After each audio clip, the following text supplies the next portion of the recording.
Hello बच्चों, स्वागत है आप सभी का आपके अपने YouTube channel Shri Ram classes में। और इस वीडियो में हम बात करेंगे अर्धवार्षिक परीक्षा 2024 के लिए कक्षा 9 का जो आपके 16 दिसंबर 2024 को स्वास्थ्य एवं शारीरिक शिक्षा का पेपर होने वाला है, उसके लिए इंपॉर्टेंट क्वेश्चन की इस वीडियो में चर्चा करेंगे। अगर आप ये वीडियो शुरू से अंत तक देख लेते हैं तो निश्चित रूप से आपका जो 30 नंबर का पेपर होगा हाफ ईयरली का, उसमें आप 30 में से 30 नंबर ला सकते हैं, ये मेरी गारंटी है। लेकिन आपको विश्वास करना पड़ेगा, मैं जो आपको बताऊँगा वो आपको याद करना पड़ेगा, तभी आपके जो नंबर 30 में से 30 आएंगे। अब कई सारे विद्यार्थी कमेंट करते हैं कि हमें जो 16 दिसंबर का जो रियल पेपर जो आता है वही पेपर हमें ला के दो, तो ऐसा संभव नहीं है। जो विद्यार्थी विश्वास करके पढ़ेंगे यहाँ से, उनको निश्चित रूप से फ़ायदा होगा।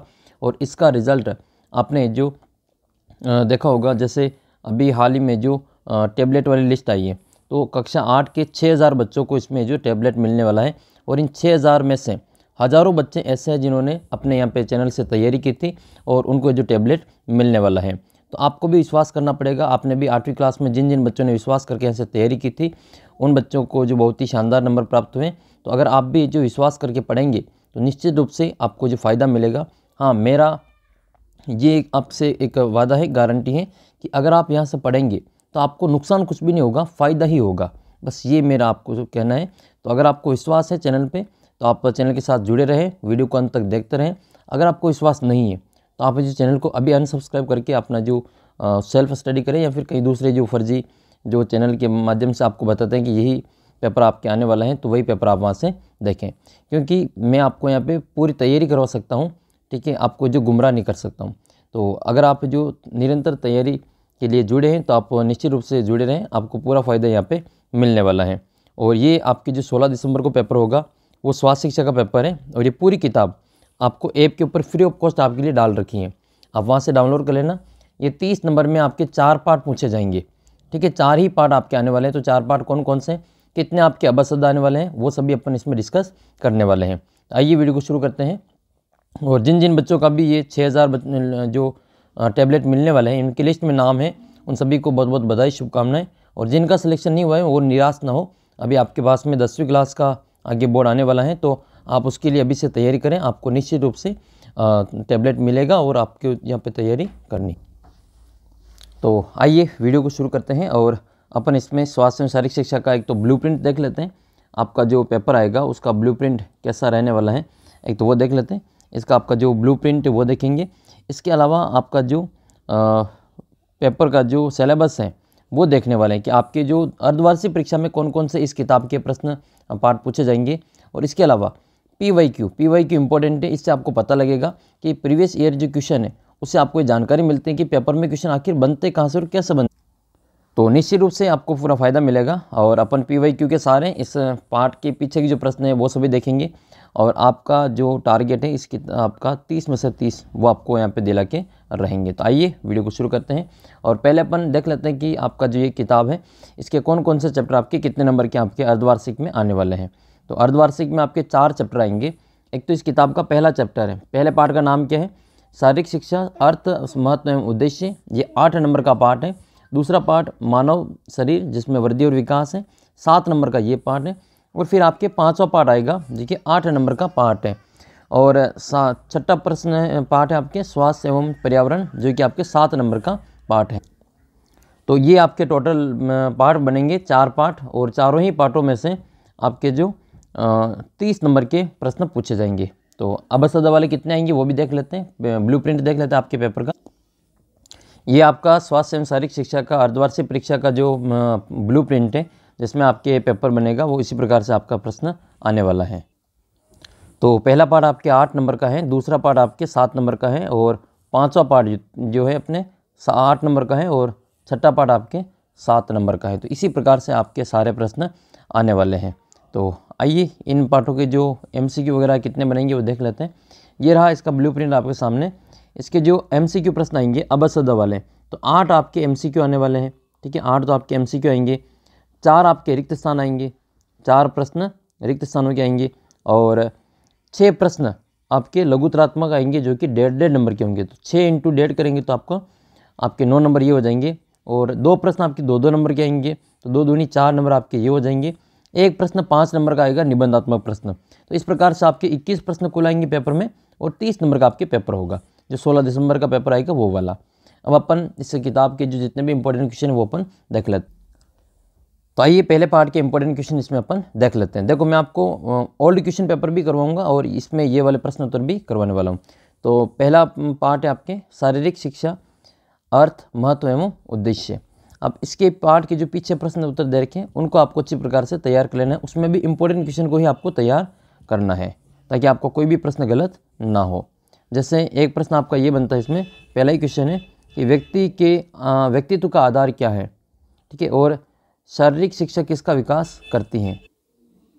तो आइए व्यक्तित्व का आधार क्या होता है इसको अपन इसमें देख लेते हैं। बहुत ही इंपॉर्टेंट है ये, व्यक्तित्व के आधार वाला प्रश्न बार बार पूछा जाता है।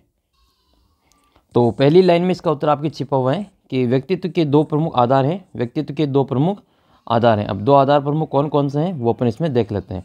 देखो पहला आधार तो ये है कि स्वस्थ और सुगठित शरीर होना चाहिए, और दूसरा आधार ये है कि स्वस्थ चिंतन एवं व्यवहार होना चाहिए, ठीक है। पहला सुख क्या होता है, पहला सुख निरोगी काया, याद रखें, पहला सुख निरोगी काया, ठीक है। ये लाइन आपको याद रखनी है, पहला सुख निरोगी काया। अगर शरीर स्वस्थ होगा, ठीक है, तो वो अपनी चाहे वो सारा काम कर सकता है, लेकिन शरीर ही स्वस्थ नहीं है तो वो फिर अपना जो कुछ भी जीवन में नहीं कर पाएगा। तो पहला सुख तो ये है कि शरीर जो निरोगी होना चाहिए, अपना काया मतलब शरीर, पहला सुख निरोगी काया, ठीक है। तो ये आपने पर सुन रखी होगी कहावत, ये बहुत ही इंपॉर्टेंट है, ये पहला सुख निरोगी काया।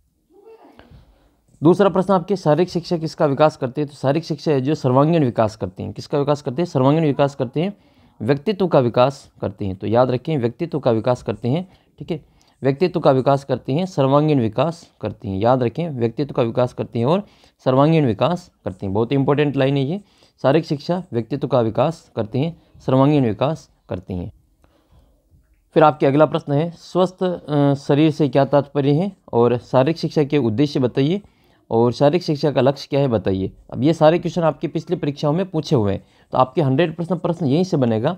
2-2 नंबर के प्रश्न आपके यहीं से बनने वाले हैं, 1.5 नंबर के और 2-2 के प्रश्न आपके यहीं से बनेंगे। और इसके अलावा आपका प्रश्न ये है कि शारीरिक शिक्षा की अवधारणा, शारीरिक शिक्षा के लक्ष्य और उद्देश्य और शारीरिक शिक्षा का महत्व, इनमें से जो इंपॉर्टेंट है वो पिछले आए हुए प्रश्नों के अनुसार अपन देख लेते हैं। तो ये प्रश्न आया था ये कि शारीरिक शिक्षा का उद्देश्य क्या है, ठीक है, यहाँ से प्रश्न आया था शारीरिक शिक्षा के उद्देश्य क्या है। तो ये प्रश्न आया था पिछले पेपर में। और एक प्रश्न ये आया था कि आयुर्वेद के अनुसार है जो स्वस्थ किसे कहा जाता है, एक तो आपको ये बताना है। और फिर आपके एक प्रश्न आया था कि शारीरिक शिक्षा से व्यक्ति का संपूर्ण विकास कैसे होता है समझाइए। तो ये तीनों ही प्रश्न आपके पहले पार्ट से ही पूछे गए हैं। तो अपन ये पहला वाला प्रश्न का उत्तर देख लेते हैं, शारीरिक शिक्षा के उद्देश्य क्या है। इंपॉर्टेंट प्रश्न बनता है, हर बार भी पूछा जाता है, इस बार भी आने के पूरे चांस है। तो शारीरिक शिक्षा के जो प्रमुख उद्देश्य हैं वो आपको इसमें अच्छे से देख लेना है। ये रहा आपके शारीरिक शिक्षा के लक्ष्य और उद्देश्य, ठीक है। शारीरिक शिक्षा के लक्ष्य और उद्देश्य क्या है वो आपको यहाँ से तैयार करना है। तो देखो, शारीरिक शिक्षा का क्षेत्र बड़ा व्यापक है, इसमें विविध प्रकार के कार्यक्रम का समावेश होता है, जिसमें भाग लेने वाले बालक का शरीर ही नहीं, मानसिक, संवेगात्मक, सामाजिक विकास भी इस प्रकार होता है कि वह अपने भावी जीवन में एक अच्छे नागरिक के बातचीत समाज में अपना जीवन यापन कर सकें, है ना। शारीरिक शिक्षा का मतलब ये है कि इस कार्यक्रम में, बहुत बड़ा कार्यक्रम है ये, और इसमें जो बालक भाग लेता है इसमें उसका शरीर का विकास ही नहीं होता है, बल्कि उसका मानसिक विकास भी होता है, उसका संवेगात्मक विकास भी होता है, उसका सामाजिक विकास भी होता है। तो जो बालक इस प्रकार से शारीरिक शिक्षा का हिस्सा होता है वह अपने भावी जीवन में एक अच्छे नागरिक की बात अपने समाज में जीवन यापन कर सकता है। तो ये आप इसमें प्रमुख लिख सकते हैं, इसका प्रमुख उद्देश्य आपको यहाँ से देखने को मिल जाएगा। इसके अलावा शारीरिक शिक्षा के क्षेत्र में आने वाले समस्त क्रियाकलाप बालक के शिक्षण के लिए साधन है, जिसमें भाग लेकर बालक को एक व्यक्तित्व पूर्ण नागरिक बनाने का जो साध्य अर्जित किया जा सकता है। जिस प्रकार शिक्षा बालक को सुसंस्कृत व्यवहार में डालती है, उसी प्रकार से शारीरिक शिक्षा भी अपने तीव्र गतियुक्त वृद्ध मांसपेशी क्रियाकलापों से बालक का संपूर्ण जो व्यक्तित्व विकास में अपना योगदान देती हैं। तो ये इम्पोर्टेंट प्रश्न है, आप इसको अच्छी प्रकार से याद रखें। इसके अलावा आपके शारीरिक शिक्षा के प्रमुख उद्देश्य क्या हैं। तो शारीरिक शिक्षा के उद्देश्य ये हैं, एक तो शारीरिक अंगों की पुष्टता का विकास करना, स्नायु जो मांसपेशी कुशलता है उसका विकास करना, और चरित्र और व्यक्तित्व का विकास करना। तो ये इसका जो प्रमुख उद्देश्य है वो आप इसमें याद रखें। अगला प्रश्न आपके, स्वस्थ शरीर से हमारा क्या तात्पर्य है। तो ये भी प्रश्न है जो पिछले आया हुआ प्रश्न है, स्वस्थ शरीर का मतलब क्या होता है, तो पहले ही पेज पे आपको इसका उत्तर मिल जाएगा कि स्वस्थ शरीर से हमारा क्या तात्पर्य। तो स्वस्थ शरीर से हमारा तात्पर्य है एक तो शारीरिक अंग प्रत्ययों की सुव्यवस्थित वृद्धि, उनका समुचित विकास और सभी अंगों का निर्धारित कार्यक्षमता। स्वस्थ शरीर का मतलब जिसके सभी अंग सुव्यवस्थित हो, उनकी वृद्धि अच्छी प्रकार से हो और उनका विकास भी अच्छे से हो, और सभी जो अंग हैं वो निर्धारित अपनी जो कार्य क्षमता है उसको पूरी करते हो, उसको अपन स्वस्थ शरीर कहते हैं। मान लो आपका शरीर स्वस्थ नहीं है, इसका मतलब आपका शरीर का कोई न कोई अंग जो पूर्ण विकसित नहीं है या फिर जो उसका विकास सही ढंग से नहीं हुआ है, तो आपको ये सारी चीज़ें इसमें लिखनी है। फिर आपके वही प्रश्न वापस आए हैं कि शारीरिक शिक्षा के लक्ष्य क्या है, शारीरिक शिक्षा के लक्ष्य और उद्देश्य बताइए, जो कि ऊपर ये प्रश्न आ चुका है। अपन देखने वाले हैं अगला प्रश्न, शारीरिक शिक्षा का महत्व क्या है। तो शारीरिक शिक्षा का महत्व अपन सबसे पहले इसमें देख लेते हैं, ताकि आपका जो कोई प्रश्न आ जाए महत्व से संबंधित वो आपके गलत ना होगा। तो शारीरिक शिक्षा का महत्व, तो शारीरिक शिक्षा का जो महत्व है वो यहाँ पर आपको दे रखा है। शारीरिक शिक्षा का महत्व, आज के विज्ञान के युग में सब विज्ञान के दास बन गए। हमें प्रातःकाल से लेकर रात्रि के सोने के समय तक बिजली, पंखा, हीटर सभी आदि की आवश्यकता पड़ती है। इन सभी यंत्रों पर आश्रित रहकर हम अपना सुख का अनुभव करते हैं, लेकिन यह सब यंत्र हमारे शरीर के लिए लाभकारी नहीं है। इसका उपयोग से हमारा प्रकृति से संबंध दूर होता जा रहा है। अरस्तु ने कहा था, ये बहुत ही इंपॉर्टेंट है, अरस्तु ने जो कहा था वो याद रखना कि स्वास्थ्य शिक्षा के बारे में अरस्तु ने क्या कहा था। तो अरस्तु ने कहा था कि स्वस्थ मस्तिष्क स्वस्थ शरीर में ही निवास करता है। ठीक है, स्वस्थ मस्तिष्क स्वस्थ शरीर में ही निवास करता है। याद रखिए, ये प्रश्न पूछा जाता है कि स्वास्थ्य शिक्षा के बारे में अरस्तु ने क्या कहा था। तो अरस्तु ने कहा था कि स्वस्थ मनुष्य स्वस्थ मस्तिष्क स्वस्थ शरीर में ही निवास करता है। अगर आपका शरीर स्वस्थ है तो आपका दिमाग भी स्वस्थ होगा।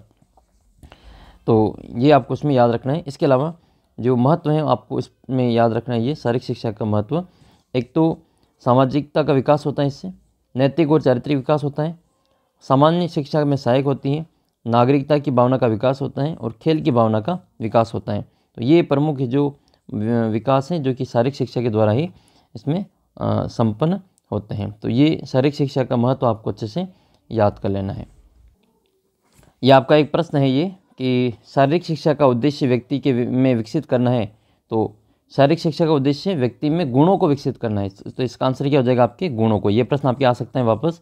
शारीरिक शिक्षा का उद्देश्य क्या है, तो शारीरिक शिक्षा का उद्देश्य व्यक्ति में गुणों को विकसित करना। और सुखी जीवन का संबल क्या है, तो सुखी जीवन का मतलब होता है स्वास्थ्य। अगर स्वास्थ्य अच्छा है तो आपका जीवन है जो सुखी है। तो ये भी आप याद रखें, सुखी जीवन का संबल क्या होता है, वो स्वास्थ्य होता है। फिर इस पेपर में से आपका जो इम्पोर्टेंट प्रश्न वो कौन सा है देख लेते हैं। आपका इम्पोर्टेंट प्रश्न ये है कि स्वास्थ्य शारीरिक शिक्षा का उद्देश्य व्यक्ति का विकास करना होता है, तो सर्वांगीण विकास करना होता है। ये रिक्त स्थान में वापस आपके प्रश्न आ सकता है। इसके अलावा आपको शारीरिक शिक्षा की परिभाषा देनी कि शारीरिक शिक्षा की परिभाषा बताइए। और इम्पोर्टेंट प्रश्न आपके अगला बनता है, स्वास्थ्य का महत्व क्या है, स्वास्थ्य का महत्व बताइए। तो ये सभी प्रश्न आपके इम्पोर्टेंट हैं। अपन और भी इनके आगे चर्चा करने वाले हैं। जो आपके इंपॉर्टेंट प्रश्न हैं उन्हीं का अपन इसमें चर्चा कर रहे हैं। ये सभी पेपर आपके यहाँ पे सोल्व करवाए जा रहे हैं। ये PYQ क्वेश्चन अगर आपको अच्छे से तैयार करना है तो आप ऐप डाउनलोड कर लें। ऐप के ऊपर सारे पेपर मैंने डाल रखे हैं। फिर आपके एक प्रश्न ये पूछा हुआ है कि शारीरिक शिक्षा वह शिक्षा है जिसमें विकास होता है। तो शारीरिक शिक्षा में शरीर का भी विकास होता है और शारीरिक शिक्षा में बुद्धि का भी विकास होता है।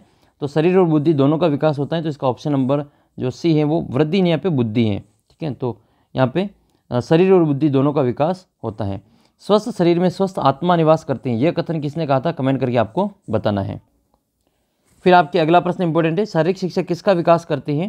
तो शारीरिक शिक्षा है जो सर्वांगीण विकास करती है, व्यक्तित्व का विकास करते हैं। क्या याद रखेंगे इसमें आपको, व्यक्तित्व का विकास करते हैं। ये वही प्रश्न जो कि आपने पीछे जो उस किताब के पीछे पूछा था। स्वस्थ शरीर से हमारा क्या तात्पर्य है, तो ये अपने पहले पार्ट के पहले ही पेज के ऊपर ये दे रखा है। तो ये हमने वहाँ पे बता दिया। ये 1.5 नंबर के प्रश्न में आपसे पूछा जाएगा कि स्वस्थ शरीर से हमारा क्या तात्पर्य है। ठीक है, तो ये इंपॉर्टेंट है। शारीरिक शिक्षा के उद्देश्य बताइए। ठीक है, तो शारीरिक शिक्षा के उद्देश्य हमने वहाँ पे डिस्कस कर लिए। और अगला जो इम्पोर्टेंट प्रश्न आता है वो ये है कि शारीरिक शिक्षा का महत्व बताइए। तो शारीरिक शिक्षा का महत्व भी हमने उस पहले पार्ट में देख लिए। तो ये सारे आपके इंपॉर्टेंट पहले पार्ट से होने वाले प्रश्न हैं। फिर आपके एक और पेपर इसमें जिसमें दे रखा है, ये वाला 5वां प्रश्न है कि स्वास्थ्य के संबंध में अरस्तु का कथन बताना है। तो स्वास्थ्य के संबंध में अरस्तु ने कहा था कि स्वस्थ मस्तिष्क स्वस्थ शरीर में निवास करता है। ये अरस्तु का कोटेशन है कि स्वस्थ शरीर में ही स्वस्थ मस्तिष्क का निवास होता है। इसके अलावा अगला प्रश्न आपकी स्वास्थ्य की परिभाषा लिखिए। तो स्वास्थ्य की परिभाषा लिखनी है। स्वास्थ्य को प्रभावित करने वाले कारक बताने, ये आपके आगे भी और आएंगे क्वेश्चन। इसके अलावा शारीरिक शिक्षा का लक्ष्य क्या है आपको बताना है। शारीरिक शिक्षा का लक्ष्य बताइए। तो ये सारे क्वेश्चन आपके पहले पार्ट से पूछे गए हैं। फिर दूसरा पार्ट आता है मानव शरीर एवं वृद्धि एवं विकास। तो ये 7 नंबर का पार्ट है। इसमें से कौन कौन से प्रश्न आपके बनने वाले इंपॉर्टेंट है। एक तो ये कि जो विकास को प्रभावित करने वाले कारक है उनको आपको बताने कि विकास को प्रभावित करने वाले प्रमुख कारक कौन से हैं। तो एक तो आपको नाम याद रखने हैं, वातावरण और एक वंशानुगत। वातावरण और वंशानुगत जो है वो दोनों ही कारक को विकास का आधार माना जाता है। ये प्रश्न आगे आएगा कि विकास का आधार किसको माना जाता है। तो वातावरण को और वंशानुगत को विकास का आधार माना जाता है। इसके अलावा अगला जो प्रश्न आएगा वो इम्पोर्टेंट प्रश्न ये है कि आपकी अच्छी आदतें कौन सी हैं और विकास की विभिन्न अवस्थाएं। बालक के जन्म से लेकर प्रौढ़ होने तक और वृद्धावस्था तक पहुंचने की प्रक्रिया में वृद्धि और विकास की कितने चरणों से होकर उसको गुजरना पड़ता है। तो व्यक्ति के विकास की जो 5 जो अवस्था हैं वो आपको याद रखनी है। व्यक्ति के विकास की 5 अवस्थाएं निर्धारित की गई है। प्रश्न बनेगा कि व्यक्ति के विकास की कितनी अवस्थाएं निर्धारित की गई हैं। तो याद रखें व्यक्ति के विकास की 5 अवस्थाएं निर्धारित की गई हैं। अब 5 अवस्थाएं कौन कौन सी हैं। तो शिशुअवस्था है। शिशुअवस्था का जो समय है वो 0 से जन्म से 5 वर्ष होता है, जन्म से 5 वर्ष। बाल्यावस्था होती है वो 6 से 12 वर्ष होती है, 6 वर्ष से 12 वर्ष तक ये बाल्यावस्था होती है। और किशोरावस्था, किशोरावस्था का जो समय है वो 13 वर्ष से 18 वर्ष की अवस्था तक का समय किशोरावस्था वाला होता है। और अपने जो सबसे इम्पोर्टेंट जो है आपके ये किशोरावस्था ही है, क्योंकि 9वीं क्लास की जो स्टूडेंट है वो किशोरावस्था के अंतर्गत आते हैं। इनकी जो उम्र है 9वीं क्लास की जो उम्र है लगभग 14-15 वर्ष की उम्र होती है, जो कि 13 से 18 के बीच में आती हैं। इसका मतलब ये 9th क्लास के जो स्टूडेंट है वो किशोरावस्था में आते हैं। इस कारण से किशोरावस्था ही अपने लिए इम्पोर्टेंट है। बाकी प्रौढ़ावस्था 19 से 40 वर्ष होती है और वृद्धावस्था 41 से आगे की अवस्था को वृद्धावस्था कहते हैं। तो ये देखो किशोरावस्था आपको याद रखनी है। इसको एडोलसेंस कहते हैं। ठीक है, एडोलसेंस कहते हैं जिसकी की अवधि 13 साल से 18 साल की उम्र की अवस्था होती है। बाल जीवन की सबसे अंतिम, ठीक है, बाल जीवन की सबसे अंतिम और विकास की जटिल अवस्था मानी जाती है किशोरावस्था। याद रखें प्रश्न ऐसे बनेगा कि बाल जीवन की अंतिम अवस्था कौन सी है। तो किशोरावस्था है। विकास की सबसे जटिल अवस्था कौन सी है। तो वो है किशोरावस्था। इसके अलावा विकास की इस अवस्था को स्वर्णिम अवस्था कहा जाता है। इसको गोल्डन टाइम कहते हैं। ठीक है, गोल्डन पीरियड कहा जाता है इसको। तो ये विकास की जो सबसे स्वर्णिम काल इसको कहा जाता है। इसके अलावा अगर इस अवस्था में बालक को जो सही मार्गदर्शक नहीं मिलते हैं तो वो दिग्भ्रमित होने का खतरा रहता है। और इस उम्र में सबसे ज़्यादा वो दिग्भ्रमित होता है, क्योंकि बालक इस अवस्था में जो वो कल्पना लोक में जीता है। ठीक है, अपने कल्पना लोक में जीता, अपने जितने भी सपने देखता है वो उसके अनुसार वो जीना शुरू कर देता है। किसी को आदर्श मान लेता है तो उसके अनुसार वो जीना शुरू कर देता है। तो ये कल्पना लोक के अनुसार में जीता है। और बालकों का जो मानसिक विकास और जो गति है वो इसमें तीव्र होती हैं। इसके साथ ही शारीरिक वृद्धि भी इस अवस्था में सबसे ज़्यादा होती है। और भी कई सारे इसमें जो पक्ष आपको देखने को मिलते हैं। किशोरावस्था में जो शारीरिक, भावनात्मक, सामाजिक और ज्ञानात्मक परिवर्तन दिखाई देते हैं। ये प्रश्न आपके यहाँ से बनेगा, आपका निबंधात्मक प्रश्न। फिर आपसे ये सभी देखना ही है। हाँ, ज्ञानात्मक विकास का मतलब होता है मस्तिष्क का विकास। तो अपन इसमें देख लेते हैं आपके इंपॉर्टेंट प्रश्न कौन कौन से। एक प्रश्न ये आपके इंपॉर्टेंट बनेगा कि किशोरावस्था में ध्यान रखने वाली बातें कौन कौन सी हैं।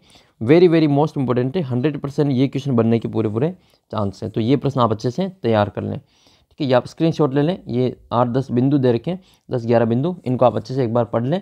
वैसे आपके उम्र के ही तो ये सारे अपन को अच्छी प्रकार से याद भी रह जाएंगे। तो अपन देख लेते हैं। इसमें आपकी इंपॉर्टेंट लाइन ये बनती है कि बालकों में विकास की दृष्टि से सबसे महत्वपूर्ण अवस्था कौन सी होती है। तो विकास की दृष्टि से सबसे महत्वपूर्ण अवस्था होती है किशोरावस्था। किशोरावस्था विकास की स्वर्णिम अवस्था का काल होता है, ये भी आपको याद रखना है। ठीक है, और फिर आपकी कल्पना लोक की अवस्था कौन सी होती है। तो वो भी किशोरावस्था ही होती है।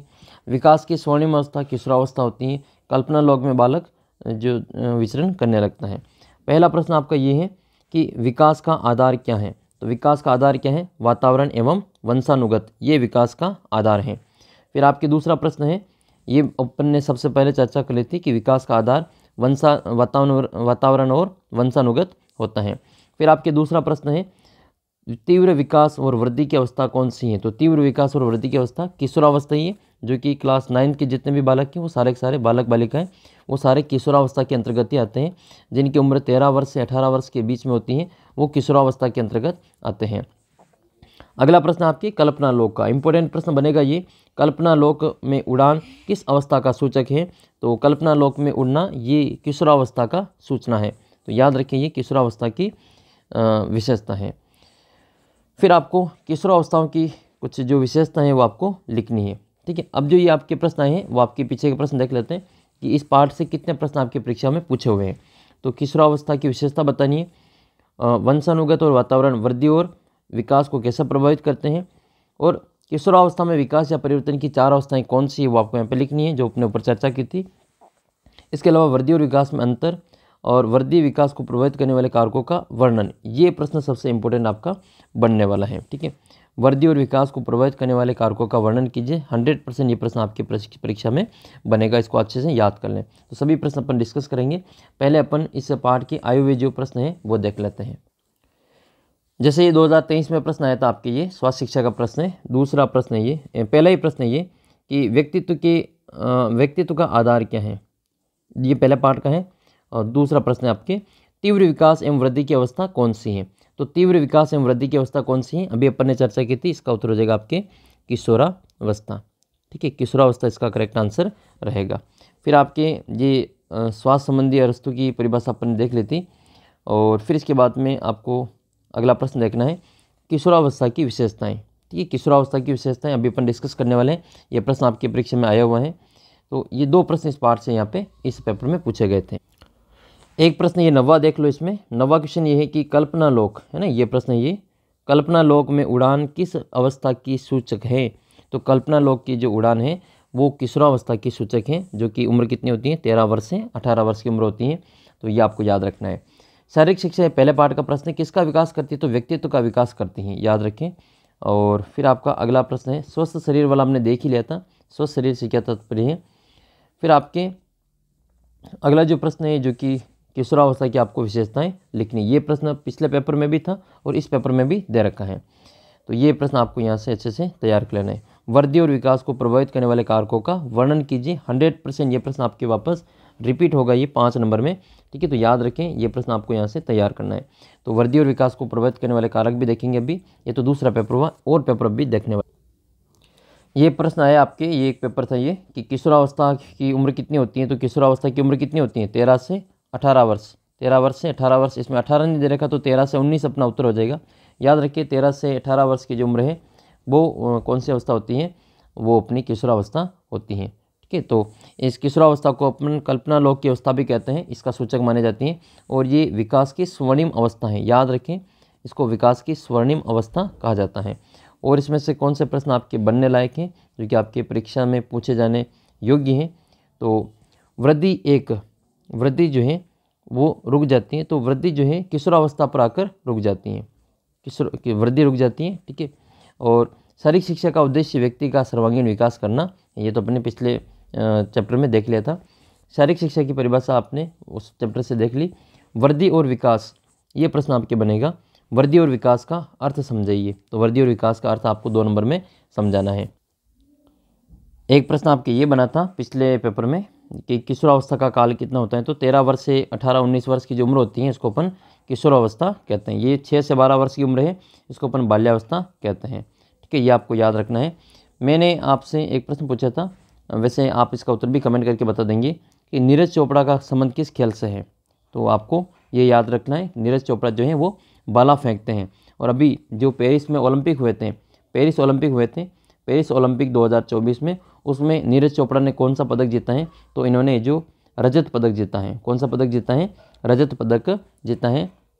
थोड़ा सा चूक गए थे गोल्ड से। तो ये जो इससे पहले जो टोक्यो ओलंपिक हुए थे 2020 में, उस समय तो ये गोल्ड लाए थे, लेकिन इस बार जो 2024 के ओलंपिक में इन्होंने रजत पदक जीता है। ठीक है, योग दिवस कब मनाया जाता है? नॉर्मल सा क्वेश्चन है, सबको आता ही है। 21 जून को योग दिवस मनाया जाता है। खेल दिवस कब मनाते हैं? तो खेल दिवस 29 अगस्त को मनाया जाता है। इसके अलावा राजस्थान का राज्य खेल कौन सा है? तो राजस्थान का राज्य खेल बास्केटबॉल है, याद रखें। और भारत का जो राष्ट्रीय खेल है वो कौन सा है? हॉकी है। हॉकी भारत का राष्ट्रीय खेल है। और 29 अगस्त जो खेल दिवस मनाते हैं, इस दिन है जो कौन सा दिवस है, तो ये खेल दिवस के दिन जो हॉकी के महान प्लेयर हुए हैं मेजर ध्यानचंद, इनका जो जन्मदिन है 29 अगस्त, तो उन्हीं के जन्मदिन के उपलक्ष्य में अपन खेल दिवस मनाते हैं। इसके अलावा ये प्रश्न पूछे कि योग दिवस कब मनाते हैं, तो वो 21 जून को सभी को पता ही है। तो देखा हमने 3-4 पेपर देख लिए। एक तो ये प्रश्न आपके आया हुआ है, ठीक है, विकास का आधार क्या है, तो विकास का आधार क्या है, वातावरण एवं वंशानुगत। याद रखें, ये विकास का आधार वातावरण एवं वंशानुगत है। विकास, तीव्र विकास और वृद्धि की अवस्था किशोरावस्था है। कल्पना लोक, ये तीनों ही प्रश्न पूछे गए हैं ना, तो एक भी प्रश्न आपको छोड़ना नहीं है, एक एक नंबर वाले। तो ये कल्पना लोक की जो अवस्था है वो किशोरावस्था की सूचक है, ठीक है। कल्पना लोक में उड़ान, ये किशोरावस्था का सूचक है। अगला प्रश्न आपके बनेगा कि किशोरावस्था की विशेषताएं बताइए। तो किशोरावस्था की विशेषताएं आपको यहाँ पे बता देनी कि किशोरावस्था में कौन कौन से इसमें जो परिवर्तन वहाँ पे देखने को होता है। तो किशोरावस्था की विशेषता में क्या लिखेंगे, एक तो किशोरावस्था को विकास की स्वर्णिम अवस्था कहा जाता है, एक तो ये याद रखना है। इस अवस्था को विकास का, इस अवस्था में जो बालक है जो या जो किशोर है वो इसमें कल्पना लोक में विचरण करता है। और अगर इसमें सही मार्गदर्शन नहीं मिलेगा तो दिग्भ्रमित होने का खतरा भी सबसे ज़्यादा इसी उम्र में होता है। इसके अलावा किशोरावस्था में बालक का मानसिक विकास सबसे तीव्र होता है, शारीरिक विकास भी सबसे ज़्यादा इसमें दिखाई देता है। इस अवस्था में बालिकाएं स्वभावगत व्यवहार में संकोची हो जाती हैं, वहीं बालक मुखर होने लगते हैं। माता पिता, परिवार के सदस्य, विद्यालय में शिक्षकों को इस पीढ़ी के साथ साथ सदा हुआ व्यवहार करना चाहिए। इसके अलावा और कौन कौन से परिवर्तन दिखाई देते हैं, तो किशोरावस्था की विशेषता है कि किशोरावस्था में जो बालक बालिका हैं उनमें निम्न परिवर्तन देखने को मिलते हैं। तो शारीरिक विकास होता है एक तो किशोरावस्था में, तो बालकों में कद बालिकाओं की अपेक्षा अधिक वृद्धि होते हैं, मतलब लड़के बालकों में कद बालिकाओं की अपेक्षा अधिक वृद्धि होना। तो ये लड़कों की जो लंबाई है वो बढ़ना शुरू हो जाती है, लड़कियों की भी लंबाई बढ़ती है लेकिन लड़कों की सबसे ज़्यादा बढ़ती है। लड़कों की आवाज़ में भारी होना, बालकों की आवाज़ में इसमें भारी होना, ये इसकी विशेषता है। इसके अलावा जो बालिकाओं के शरीर में वसी ऊतक और त्वचा के विकसित होने से शरीर का जो सुडौल होना, ये इसमें महत्वपूर्ण है। इसके अलावा मासिक धर्म का प्रारंभ किशोरावस्था में शुरू हो जाता है। और भी इसके कई महत्वपूर्ण बिंदु हैं, वो अपन इसमें आप पढ़ सकते हैं, इसको अच्छी प्रकार से देख लें। इसके अलावा भावात्मक विकास में, भावात्मक विकास का मतलब होता है भावों को उत्तरदायी और अभिव्यक्त करने की क्षमता। सभी किशोरावस्था के बालक बालिकाएं प्रतिबंधों के दौर से गुजरते हैं, जिससे उनके मन में चिड़चिड़ापन होने लगता है, ये भी इस अवस्था की विशेषता है। भावों और आवेगों में तेज़ी से उतार चढ़ाव आता है और मनोभावों पर नियंत्रण कर लेने पर वाले बालक बालिकाओं के व्यवहार में गंभीरता भी झलकने लगती है। जो अपने आप को नियंत्रित कर लेते हैं अपने भाव को, वो बालक गंभीर बालक भी हो जाते हैं। सामाजिक विकास, इस अवस्था में बालक अपने परिवार समूहों के साथ संवाद करने का प्रयास करने लगता है, अपने आसपास के लोगों से बात करने लगता है। वयस्कता की तरफ बढ़ने से सामाजिक संबंधों में बदलाव दिखाई देता है, समाज में आना जाना शुरू हो जाता है इस अवस्था में।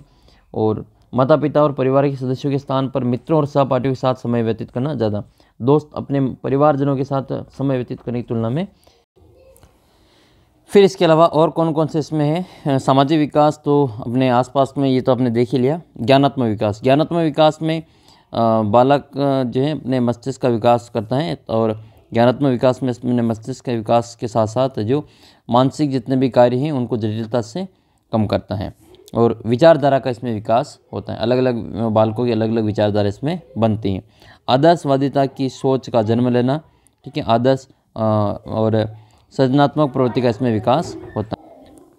फिर आपके अगला प्रश्न है ये कि दूसरा प्रश्न निबंधात्मक है, जो कि 100% आने के पूरे चांस है ये, कि वृद्धि और विकास को प्रभावित करने वाले कारकों का वर्णन कीजिए। एक तो आपको ये बताना है, साथ ही एक तीसरा प्रश्न है ये ऊपर वाला कि वंश एवं वातावरण वृद्धि एवं विकास को कैसे प्रभावित करता है। तो वंशानुगत और वातावरण अपने वृद्धि और विकास को कैसे प्रभावित करना है, ये आपको दोनों प्रश्न एक साथ यहाँ पे बता देते हैं। तो वृद्धि और विकास को प्रभावित करने वाले प्रमुख जो कारक हैं इनको अपन डिटेल से यहाँ पे देख लेते हैं। इंपॉर्टेंट प्रश्न आपकी परीक्षा में पूछा ही जाएगा ये। तो विकास को प्रभावित करने वाले प्रमुख कारक, तो विकास और वृद्धि दोनों को प्रभावित करते हैं ये वातावरण। तो वातावरण जो होता है अपने आसपास का जो परिवेश होता है, वो भौतिक परिवेश में, जिस भौतिक परिवेश में मनुष्य रहता है वह व्यक्ति के शारीरिक और बौद्धिक विकास को प्रभावित करता है। अगर मनुष्य जो दूषित वातावरण में रहेगा तो उसका जो प्रभाव है वो उसके विकास पे ज़रूर पड़ेगा। तो प्रदूषित वातावरण सभी उम्र के व्यक्तियों और बालकों के वृद्धि और विकास को पूरी तरह से प्रभावित करता है। इसी प्रकार स्वच्छ वातावरण बालकों की व्यक्तित्व और स्वास्थ्य और उसके वृद्धि और विकास के अंतर्गत जो महत्वपूर्ण भूमिका निभाते हैं। दूसरा है वंशानुगत। ये दोनों ही कारक इंपॉर्टेंट है, वातावरण और वंशानुगत। तो व्यक्ति के कद, शारीरिक बनावट, रूप, रंग, मानसिक बौद्धिक विकास, वंशानुगत गुणों की महत्वपूर्ण भूमिका होती है। यानी कि व्यक्ति का शरीर कैसा होगा, उसकी लंबाई ज़्यादा होगी, कम होगी, तो ये सभी उसके वंशानुगत कारकों पर निर्भर करता है। वंशानुगत गुणों के कारण ही व्यक्ति में जो शारीरिक और मानसिक विकास की विशेषताएं एक पीढ़ी से दूसरी पीढ़ी में स्थानांतरित होती हैं। और इन दोनों कारकों को, जो ये कारक हैं, ठीक है, इन दोनों कारकों को, वातावरण और वंशानुगत, इन दोनों कारकों को विकास का आधार माना जाता है। तो याद रखें, ये वंशानुगत कारक हैं, इनको जो महत्वपूर्ण रूप से याद रखना है। नेक्स्ट आपके फिर खान पान और रहन सहन। जैसा खाएंगे अन्न वैसा होगा मन, ऐसा कहा जाता है। तो जैसा अपन खाना खाते हैं उसी प्रकार से अपना शरीर बनता है। तो व्यक्ति विशेषकर बालकों में खान पान और रहन सहन के कारण ही उनके भावी जीवन पर गहरा प्रभाव पड़ता है। खान पान की अच्छी आदतें तथा संतुलित भोजन बालक के विकास को माँ के गर्भ में ही प्रभावित करना प्रारंभ कर देता है। यानी कि जब बच्चा जो गर्भ में होता है तब से उसकी मम्मी का जो खान पान होता है उसके आधार पर जो उसका जो विकास है वो प्रभावित होता है। बाज़ार में मिलने वाली खुली खालिद सामग्री, पिज़्ज़ा, बर्गर आदि के सेवन से बचना चाहिए। खान पान की प्रक्रिया में स्वच्छता का विशेष तौर पर ध्यान रखना चाहिए और स्वस्थ संतुलित भोजन ही हमें करना चाहिए। रहन सहन भी स्वच्छता रखनी ज़रूरी है। रोग भी बालक के विकास और वृद्धि को प्रभावित करते हैं। तो रोग और बीमारियां व्यक्ति के विकास को बचपन में ही बाधा पहुंचाने का प्रारंभ कर देते हैं। रोगों के कारण न केवल शारीरिक वृद्धि रुक जाती है बल्कि बालकों का बौद्धिक विकास भी इससे प्रभावित होता है। योगासन एवं व्यायाम। योगासन एवं व्यायाम नियमित अगर जो खेलकूद, व्यायाम, योगासन से व्यक्ति और बालक होते हैं उनका स्वास्थ्य निरोग रहता है। मन उनका ऊर्जावान, स्फूर्तिदायक बनता है। मन की एकाग्रचित्ता और शांतचित्त के लिए योगासन और व्यायाम करना ज़रूरी है। इसके अलावा विद्यालय शिक्षा और सहशैक्षिक कार्यक्रम। तो विद्यालय में बालकों को दी जाने वाली शिक्षा व्यक्तित्व निर्माण में महत्वपूर्ण भूमिका निभाती है। शिक्षा जहाँ पर बालकों को अच्छा जीवन जीने की प्रेरणा देती हैं, वहीं सहशैक्षिक प्रवृत्तियाँ बालकों को देश प्रेम, आत्मविश्वास, साहस, नैतिक गुण, सहयोग आदि के गुणों का विकास करती हैं, जिससे मानसिक व बौद्धिक विकास में मदद भी मिलती है और बालक एक अच्छा नागरिक बन पाता है। शारीरिक विकृतियाँ भी जो बच्चों को जो विकास और वृद्धि को प्रभावित करते हैं। कई सारे बालक ऐसे होते हैं जिनके साथ ही उनको शारीरिक विकृतियाँ बालकों को की जो शारीरिक वृद्धि और बौद्धिक विकास है उसको अवरोध करती हैं। जैसे विकलांगता है, बधिरता है, अंधता है, मानसिक कमजोरी है। ये व्यक्ति के विकास और वृद्धि को प्रभावित करने वाले प्रमुख कारक हैं। शुद्ध पेयजल, अगर पानी नहीं पिएंगे शुद्ध, तो उससे भी जो कई सारे रोग अपने अंदर उत्पन्न हो जाते हैं। मानव के शारीरिक वृद्धि और विकास में स्वच्छ पेयजल की अपनी महत्वपूर्ण भूमिका है और प्रदूषण के इस दौर में शुद्ध पेयजल बालकों के विकास में जहाँ ज़रूरी है, वहीं प्रदूषित जो जल होता है वो अनेक रोगों को उत्पन्न करता है। न केवल घर अपितु विद्यालय के सभी जो पेयजल स्रोत हैं और सार्वजनिक जो पेयजल स्रोत हैं उनकी स्वच्छता का पूरा ध्यान रखना ज़रूरी है।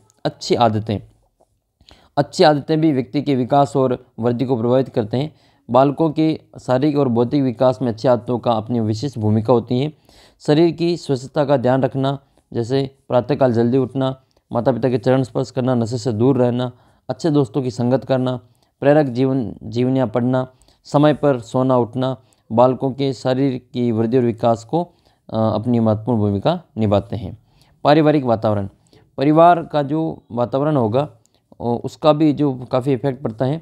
माता पिता परिवार में बालकों के प्रारंभिक शिक्षक होते हैं, क्योंकि पहला जो गुरु होता है वो माता पिता होते हैं, अगर प्रथम प्रेरक भी होते हैं। माता पिता का व्यवहार बच्चों के प्रति प्रेरक और संस्कारवान होना चाहिए। जैसे माता पिता अपने बालकों के साथ व्यवहार करते हैं, फिर बालक भी उसी प्रकार से बनते हैं। इससे बच्चों के मानसिक विकास पर गहरा प्रभाव पड़ता है। तो ये 10 प्रमुख महत्वपूर्ण बिंदु हैं, इनको आप ज़रूर देख के जाना। ये सभी जो विकास को प्रभावित करने वाले कारक हैं। पहला आप वातावरण याद रखें, फिर वंशानुगत कारक, खान पान और रहन सहन, इसके ये पॉइंट बना के लिखेंगे तो भी आपको अच्छे नंबर मिलेंगे। योगासन, व्यायाम, विद्यालय शिक्षा और सह प्रवृत्ति, शारीरिक विकृतियाँ, शुद्ध पेयजल, अच्छी आदतें, पारिवारिक वातावरण, ये सभी 10 प्रमुख इसके कारण हैं। तो ये चीज़ें अपन ने यहाँ पे देख ली। अब अपन इसमें देख लेते हैं। अगला प्रश्न आपका ये है कि वृद्धि और विकास में जो अंतर है वो आपको समझाना है। तो वृद्धि और विकास में अंतर को आपको समझाना है। ठीक है, तो वृद्धि और विकास में क्या क्या अंतर होता है वो अपन इसमें देख लेते हैं। इंपॉर्टेंट प्रश्न ये भी, वृद्धि और विकास में क्या क्या अंतर होता है। तो शुरुआत में ही आपको इसका उत्तर मिल जाएगा इस पार्ट के, कि वृद्धि क्या होती है और विकास क्या होता है। इन दोनों के जो 3 अंतर हैं वही आपको इसमें लिख लेना है। तो वृद्धि जो होती है वो शरीर की जो वृद्धि है उससे मतलब है। ठीक है, जैसे शरीर के आकार में बढ़ना, शरीर की ऊंचाई बढ़ना, लंबाई बढ़ना, वजन बढ़ना, लंबाई में वृद्धि होना, ये शरीर की वृद्धि से संबंधित हैं। जबकि जो विकास होता है वो विकास प्रक्रिया मानव शरीर के शारीरिक बदलाव के अलावा उसकी मानसिक विकास पर भी परिवर्तन देखने को मिलता है। वृद्धि में जो मानव शरीर में वृद्धि उसके विभिन्न अंगों के अनुपातिक तरीके से होती है। ठीक है, और मानव शरीर में वृद्धि की प्रक्रिया किशोरावस्था से प्रौढ़ावस्था की तक बढ़ने के साथ साथ जो मंद होने लग जाती है। इनकी किशोरावस्था से तीव्र हो जाती है और प्रौढ़ावस्था तक जो वृद्धि रुक जाती है, लेकिन विकास जीवन भर चलता है। ठीक है, विकास जीवन भर चलता है, आजीवन ये चलता है। वृद्धि जो है केवल मात्रात्मक होती है, वृद्धि केवल मात्रात्मक होती है, केवल लंबाई चौड़ाई ऊंचाई की बात करती हैं, जबकि विकास मात्रात्मक के साथ साथ गुणात्मक भी होता है। इसमें गुणों का भी बात करता है, गुणों का भी विकास किया जाता है। तो ये भी आपको याद रखना है। विकास की इस प्रक्रिया में मानव की कार्य क्षमता, सोचने समझने की क्षमता, सकारात्मक परिवर्तन दिखाई देता है। मानव शरीर में विकास के फलस्वरूप गुणात्मक परिवर्तन या बदलाव भी दिखाई देने लगते हैं। तो विकास में गुणात्मक परिवर्तन होता है, जबकि वृद्धि में मात्रात्मक परिवर्तन होते हैं। इसके अलावा जो वृद्धि होती है, याद रखें, वृद्धि एक निश्चित आयु तक होती है। ठीक है, वृद्धि एक रिक्त स्थान आया था कि मानव में जो वृद्धि होती है वो एक निश्चित आयु तक होती है, जबकि विकास जो है वो सतत रूप से चलता रहता है। याद रखें, विकास सतत रूप से चलता रहता है। फिर आपका अगला प्रश्न है, वृद्धि और विकास की विभिन्न अवस्थाओं को समझिए। तो वृद्धि और विकास की जो विभिन्न अवस्थाएं हैं उनको आपको यहाँ पे समझानी है कि वृद्धि और विकास की कौन कौन सी प्रमुख अवस्थाएं। तो ये विकास की प्रमुख अवस्थाएं हैं, इनको आपको समझाना है। इसमें आपके किशोरावस्था है, बाल्यावस्था है, शिशुअवस्था, बाल्यावस्था, किशोरावस्था, प्रौढ़ावस्था और वृद्धावस्था। इन अवस्थाओं का आपको यहाँ पे नाम लिखना है, इनको आपको यहाँ पे वर्णन करना है। फिर इसके अलावा किशोरावस्था में आपके जो कौन कौन से परिवर्तन दिखाई देते हैं, तो ये आपको यहाँ पे देख लेना है। शारीरिक विकास होता है, भावात्मक विकास होता है, इसके अलावा सामाजिक विकास होता है और ज्ञानात्मक विकास भी होता है। ये भी आपको अच्छे से याद रख लेना है। एक प्रश्न आपके ये बनेगा कि किशोरावस्था में ध्यान देने योग्य बातें कौन कौन सी हैं, वर्णन कीजिए। तो ये प्रमुख बातें हैं जो किशोरावस्था में आपको ध्यान रखनी चाहिए। आप पेपर की दृष्टि से इसको पढ़े या ना पढ़ें, फिर भी आपको एक अच्छे स्टूडेंट की रूप में आपको अगर रहना है तो आपको इन बातों का विशेष तौर पे ध्यान रखना चाहिए। उम्र जो है वो 13 वर्ष से 18 वर्ष की है। ये इस उम्र के जो जितने भी विद्यार्थी हैं उन सभी को इन बातों का विशेष तौर पे ध्यान रखना चाहिए। कौन कौन सी वो बातें हैं, आइए देख लेते हैं। शरीर के अंगों की स्वस्थता पर विशेष ध्यान रखना चाहिए। ठीक है, अपने शरीर के सभी अंगों की स्वस्थता का विशेष आपको ध्यान रखना चाहिए। प्रतिदिन स्नान करना चाहिए और कपड़ों की स्वच्छता पर ध्यान रखना चाहिए। कपड़े भी साफ़ सुथरे पहनने चाहिए, ऐसा नहीं कि मैले कपड़े ही पहने हुए, ऐसा इसमें नहीं होना चाहिए। विद्यालय और घर परिवार में बच्चों को मित्रवत परिवेश मिलना चाहिए। बच्चों के साथ प्रेम पूर्वक व्यवहार हो और उनके आवेगों को समझने का प्रयास करना चाहिए। ये किशोरावस्था के अंतर्गत ध्यान रखने वाली बातें हैं। बच्चों के साथ साथ बातचीत का सुखद वातावरण बनाए रखना चाहिए। अच्छे मित्र बनाने के लिए उनको प्रेरित करना चाहिए। संगत अच्छी होनी चाहिए। कमज़ोर बच्चों की पारिवारिक प्रोत्साहन मिलना चाहिए। अच्छी पुस्तकें पढ़ने का अवसर मिलना चाहिए। गंदी फिल्में, गंदे साहित्य, गंदे मित्रों से बच्चों को दूर रहना चाहिए। आप जैसे संगत करेंगे आपका परिणाम वैसे ही मिलेगा। तो आप अच्छे संगत में रहें और अच्छे दोस्त बनाएं। इस हेतु माता पिता, शिक्षक बच्चों को समय समय पर जागरूक करें।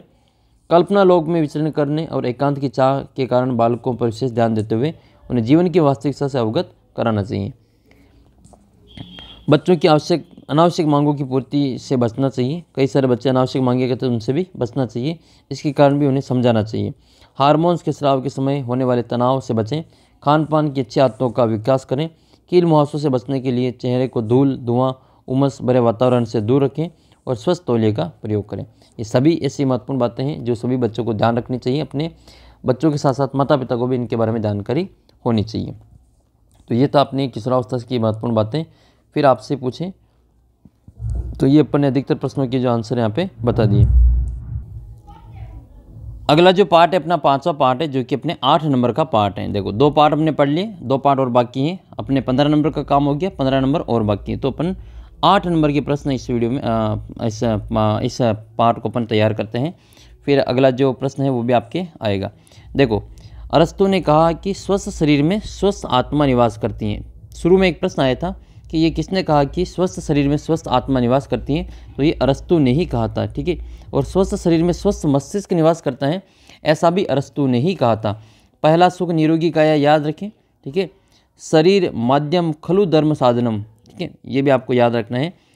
प्राचीन कहावत है स्वास्थ्य ही जीवन है, इसको भी आपको अच्छी प्रकार से याद कर लेना है। तो आइए 5वें पार्ट, एक छोटा सा पार्ट है। देखो पार्ट बिल्कुल छोटे छोटे, चारों ही पार्ट बहुत ही छोटे छोटे हैं और इनसे ही प्रश्न आपके यहाँ से बनने वाले हैं। और इस पार्ट से आपका एक 5 नंबर का प्रश्न आपके बनेगा। बड़ा प्रश्न जो बनेगा वो 5 नंबर का आपके इस पार्ट से बनेगा। तो देखो इस पार्ट के जो प्रश्न है वो अपन देख लेते हैं। इंपॉर्टेंट प्रश्न कौन कौन से। एक तो स्वास्थ्य के संबंध में अरस्तु का कथन बताना है। एक आयुर्वेद की विचारधारा के अनुसार स्वस्थ किसे कहा गया है, ये आपको बताना है। इसके अलावा देखो इसके पार्ट के पीछे जो प्रश्न है वो सारा इंपॉर्टेंट है। कितने प्रश्न आपके टोटल 6 और 2 8 प्रश्न कुल ही हैं। पार्ट के पीछे 8 ही प्रश्न हैं और 8 में भी अधिकतर प्रश्न एक दूसरे से जुड़े हुए हैं। जैसे स्वास्थ्य की परिभाषा बतानी है और स्वास्थ्य का मानव जीवन में महत्व बताना है और स्वास्थ्य को प्रभावित करने वाले कारक बताने हैं। और इसके अलावा शारीरिक शिक्षा क्या है, लक्ष्य बताते हुए वर्णन कीजिए। अच्छे स्वास्थ्य के लिए वांछित और अवांछित आदतें लिखिए। ये प्रश्न आपके 100% है जो परीक्षा में, जो आपके 5 नंबर में बनने के पूरे चांस हैं। तो ये प्रश्न अपन तैयार करेंगे अभी। विद्यालय स्वास्थ्य सेवाओं का उल्लेख करते हुए स्वास्थ्य शिक्षा के सिद्धांत को बताइए। तो सभी प्रश्नों के उत्तर देखेंगे। अब पहले अपन जो इस के जो इम्पोर्टेंट प्रश्न हैं, जो आए हुए प्रश्न हैं, उनको देख लेते। तो एक ये प्रश्न आपके आया था कि स्वास्थ्य का महत्व क्या है, तो इसमें आपको स्वास्थ्य के महत्व के बारे में बताना है। तो एक प्रश्न आपका ये यहाँ से बनेगा। आपके आया हुआ प्रश्न वो देख लेते हैं कि स्वास्थ्य का क्या महत्व है बताइए। ये प्रश्न आपके इम्पोर्टेंट बनता है। और भी जो प्रश्न बनता है, जैसे पिछले पार्ट का एक प्रश्न है कि वृद्धि एक निश्चित आयु पर आकर जो रुक जाती है, निश्चित आयु। तो अपन क्या करेंगे यहाँ पे, एक निश्चित आयु कर देंगे, निश्चित आयु पर आकर रुक जाती हैं। तो ये भी आपको अच्छे से याद रखना। फिर आपके एक प्रश्न पूछा हुआ है कि स्वस्थ शरीर में स्वस्थ आत्मा निवास करती है, यह किसका कथन है। तो यह किसका कथन है, याद रखें यह अरस्तु का कथन है। मोस्ट इंपोर्टेंट प्रश्न बनता है कि स्वस्थ शरीर में स्वस्थ आत्मा निवास करती है, ऐसा अरस्तु ने कहा था। तो याद रखें इसको, अरस्तु का ये कथन है। ये भी प्रश्न आपके आएगा आगे वाले पार्ट में। जीवनदायिनी गैस कौन सी है, तो जीवनदायिनी गैस ऑक्सीजन है। ये भी अपन आगे पढ़ने वाले हैं। फिर आपका जो अगला प्रश्न बनता है, ये तो हमने देख ही लिया, 9वां और 10वां प्रश्न। तो ये आगे जो प्रश्न आएगा, किस प्रकार के प्रदूषण से श्वसन संबंधी रोग होता है, तो ये वायु प्रदूषण से होता है। ये आपके आगे वाले पार्ट में आएगा ये प्रश्न। स्वस्थ शरीर से हमारा क्या तात्पर्य है, ये हमने देख लिया, तो इसको आप याद रखें। फिर आपके प्रश्न आएगा कि स्वास्थ्य को प्रभावित करने वाले कारक बताइए, कि स्वास्थ्य को कौन कौन से कारक है जो प्रभावित करते हैं। ये प्रश्न आपका इंपॉर्टेंट यहाँ से बनने वाला। अगला एक और पेपर आपके सामने है ये कि स्वास्थ्य के संबंध में अरस्तु का कथन बताइए। तो अभी हमने चर्चा कर ली थी कि स्वस्थ शरीर में स्वस्थ मस्तिष्क निवास करता है या स्वस्थ शरीर में आत्मा निवास करती है। तो ये आपको याद रखना है, अरस्तु का कोटेशन है। इसके अलावा जीवनदायिनी गैस कौन सी है, तो ऑक्सीजन को जीवनदायिनी गैस कहा जाता है। जीवन का सूत्र किसको माना गया है, तो जीवन का सूत्र जो है वो जल को माना गया है। याद रखें, ये आगे प्रश्न आएगा, ये जीवन का सूत्र जल को माना जाता है। स्वास्थ्य की परिभाषा बतानी है और स्वास्थ्य को प्रभावित करने वाले कारक बताने, जो कि पिछले पेपर में भी आया था, इसमें भी आ रखा है ये। इसके अलावा आपके इंपॉर्टेंट प्रश्न बनते हैं, वो अपन इसमें देख लेते हैं। तो ये इस पार्ट के, इस पेपर के इंपॉर्टेंट प्रश्न हैं। स्वास्थ्य के बारे में अरस्तु का कथन बताना है, जीवनदायिनी गैस कौन सी होती हैं, और इसके अलावा स्वास्थ्य को परिभाषा देनी है और स्वास्थ्य को प्रभावित करने वाले कारक हैं। तो ये इस पार्ट के इंपॉर्टेंट प्रश्न पूछे गए थे। ये जैसे एक प्रश्न है, ये स्वास्थ्य शिक्षा के उद्देश्य बताइए, स्वास्थ्य शिक्षा के उद्देश्य क्या है। तो ये स्वास्थ्य शिक्षा के उद्देश्य पूछा गए हैं। ये प्रश्न आपके यहाँ से बनने वाला है, ठीक है। तो स्वास्थ्य शिक्षा के उद्देश्य आपको यहाँ से लिखने हैं। तो सबसे पहले अपन देखते हैं इसमें स्वास्थ्य की जो परिभाषा है वो देख लेते हैं कि स्वास्थ्य की परिभाषा होती क्या है। तो फिर आपको इसके प्रभावित करने वाले कारक भी देखेंगे। तो पहले अपन स्वास्थ्य की जो परिभाषा है वो देख लेते हैं कि स्वास्थ्य आखिर होता क्या। तो स्वास्थ्य, ये तो स्वास्थ्य की परिभाषा यहाँ पे दे रखी है आपको, ये वाली स्वास्थ्य की परिभाषा है। स्वास्थ्य का मतलब होता है कि स्वास्थ्य की परिभाषा है कि स्वास्थ्य का अर्थ केवल शरीर की रोग मुक्त अवस्था ही नहीं, वरन शारीरिक, मानसिक और सामाजिक संपन्नता की स्थिति है। स्वास्थ्य का मतलब वो शरीर से भी स्वस्थ हो, मन से भी स्वस्थ हो और समाज से भी स्वस्थ हो। ये शारीरिक, मानसिक और जो सामाजिक संपन्नता है उसको अपन स्वास्थ्य में गिनते हैं। विश्व स्वास्थ्य संगठन के अनुसार स्वास्थ्य की परिभाषा ये है कि शारीरिक स्वास्थ्य है वो स्वास्थ्य शारीरिक, मानसिक और सामाजिक रूप से संपन्नता की अवस्था होती है। इसका तात्पर्य न तो रोगों के अभाव से है, न ही अक्षमताओं की न्यूनता से है। एलोपैथी की भी देख सकते हैं, लेकिन आयुर्वेद के अनुसार आपको स्वास्थ्य की परिभाषा याद कर लेनी है। इंपॉर्टेंट प्रश्न बनेगा कि आयुर्वेद की विचारधारा के अनुसार स्वास्थ्य की परिभाषा दीजिए। तो आयुर्वेद के अनुसार जो स्वास्थ्य की परिभाषा इस प्रकार से है कि वात, पित्त और कफ, ये 3 दोष माने गए हैं। वात, की पित्त और कफ सम हो, न कोई कम हो न अधिक हो। बहुत इंपॉर्टेंट लाइन है। वात, पित्त और कफ सम हो मतलब समान हो, न कोई कम हो न कोई अधिक हो। भोजन को पचाने वाली अग्नि ठीक हो, शरीर का तापमान उचित मात्रा में। ये आयुर्वेद के अनुसार स्वास्थ्य की परिभाषा है कि व्यक्ति स्वस्थ है तो इसकी क्या पहचान है। तो आयुर्वेद में ऐसा कहा गया है कि अगर व्यक्ति के शरीर में वात, पित्त और कफ समान मात्रा में है, न तो कम हो न ज़्यादा मात्रा में है, भोजन को पचाने वाली अग्नि है जिसको अपन जठरा अग्नि कहते हैं, वो अगर ठीक है और शरीर का तापमान उचित मात्रा में है तो इसको अपन कहेंगे कि वो वाला व्यक्ति क्या है, स्वस्थ है। इसको आप याद रखें, ठीक है। तो ये इसमें स्वास्थ्य की परिभाषा इस प्रकार से आपको याद रखनी है। स्वास्थ्य का महत्व भी पूछा जाएगा आगे, तो उसको भी अपन देख लेंगे। फिर अगला प्रश्न आप कहते हैं कि स्वास्थ्य को प्रभावित करने वाले प्रमुख कारक कौन से हैं। तो स्वास्थ्य को प्रभावित करने वाले प्रमुख कारक कौन कौन से याद रखें। ये भी प्रश्न आपके 100% आने के पूरे चांस हैं। तो स्वास्थ्य को प्रभावित करने वाले कारक, व्यक्ति का स्वास्थ्य किन किन कारकों पर निर्भर करता है। तो व्यक्ति का जो स्वास्थ्य वो एक तो पैतृक कारकों पे, अपने माता पिता दादा दादी के कारक जो होते हैं उन पर निर्भर करता है। वातावरण के इस घटक पर निर्भर करता है। परिवार की आर्थिक स्थिति पे निर्भर करता है और स्वास्थ्य सेवाओं पर भी निर्भर करता है। व्यक्ति का जो स्वास्थ्य है, अगर व्यक्ति के माता पिता जो स्वस्थ हैं तो अधिकतम चांस ये है कि उनका जो संतान होगी वो भी स्वस्थ होगी। वातावरण के घटक, आसपास का वातावरण अगर साफ़ है तो बच्चों का जो स्वास्थ्य है वो भी अच्छा रहता है। अगर कोई स्लम या फिर गंदगी वाले एरिया में रहता है तो उसका जो उस पर प्रभाव उतना ही ज़्यादा पड़ता है। परिवार का आर्थिक स्तर, अगर कोई बच्चा है जो गरीब स्थिति में, बिल्कुल गरीब स्थिति में, जिसको संतुलित भोजन या पोषक तत्व भी इसको नहीं मिल पा रहे हैं तो उसका जो शरीर है वो आप देख सकते हैं। और कोई अगर परिवार संपन्न है या फिर अच्छा है तो उसमें उसको जो आर्थिक स्थिति के कारण भी जो उसके शरीर पर प्रभाव पड़ता है। खान पान की चीज़ों का प्रभाव बहुत ज़्यादा इसमें पड़ता है। स्वास्थ्य की सेवाएँ, कई सारे बच्चे होते हैं कि उनको कई सारे टीके वगैरह समय पर नहीं लग पाते हैं, दवाइयाँ वगैरह, तो उसके कारण भी इनका स्वास्थ्य प्रभावित होता है। तो स्वास्थ्य शिक्षा क्या है। तो स्वास्थ्य शिक्षा वह शिक्षा है जो व्यक्ति के जीवन को स्वस्थ रहने की शिक्षा देती हैं और वह व्यक्ति के रहन सहन, खान पान, सोच विचार को प्रभाव डालती हैं। व्यक्ति के स्वास्थ्य के संबंध में ज्ञान प्रदान करने वाले सभी साधन स्वास्थ्य शिक्षा के अंतर्गत आते हैं। तो हमने ये देख लिया कि स्वास्थ्य की परिभाषा देख ली और स्वास्थ्य को प्रभावित करने वाले कारक देख लिए, ठीक है। कारक देख लिए और स्वास्थ्य की परिभाषा देख ली। अब अपन स्वास्थ्य का मानव जीवन में क्या महत्व है वो देख लेते हैं। ये भी आपके प्रश्न बन सकता है कि स्वास्थ्य का जो अपने मानव जीवन में क्या महत्व है, क्योंकि पहला सुख निरोगी काया, अगर व्यक्ति स्वस्थ है तो उसका जो काफ़ी इफेक्ट है जो उसमें व्यक्तियों पे पड़ता है। तो इसमें आपको स्वास्थ्य का महत्व देख लेना है कि देखो स्वास्थ्य का क्या महत्व है। तो स्वास्थ्य जीवन रूपी फूल में शहद के समान है, ठीक है। जीवन अगर फूल है तो स्वास्थ्य उसमें शहद के समान है। स्वास्थ्य मानव का जन्मसिद्ध अधिकार है। स्वस्थ रहना मनुष्य का जन्मसिद्ध अधिकार है। स्वास्थ्य सुखी जीवन का संबल है, वही आधार है, संबल है, ठीक है। ये प्रश्न आया था कि सुखी जीवन का जो संबल है वो क्या है, तो स्वास्थ्य है।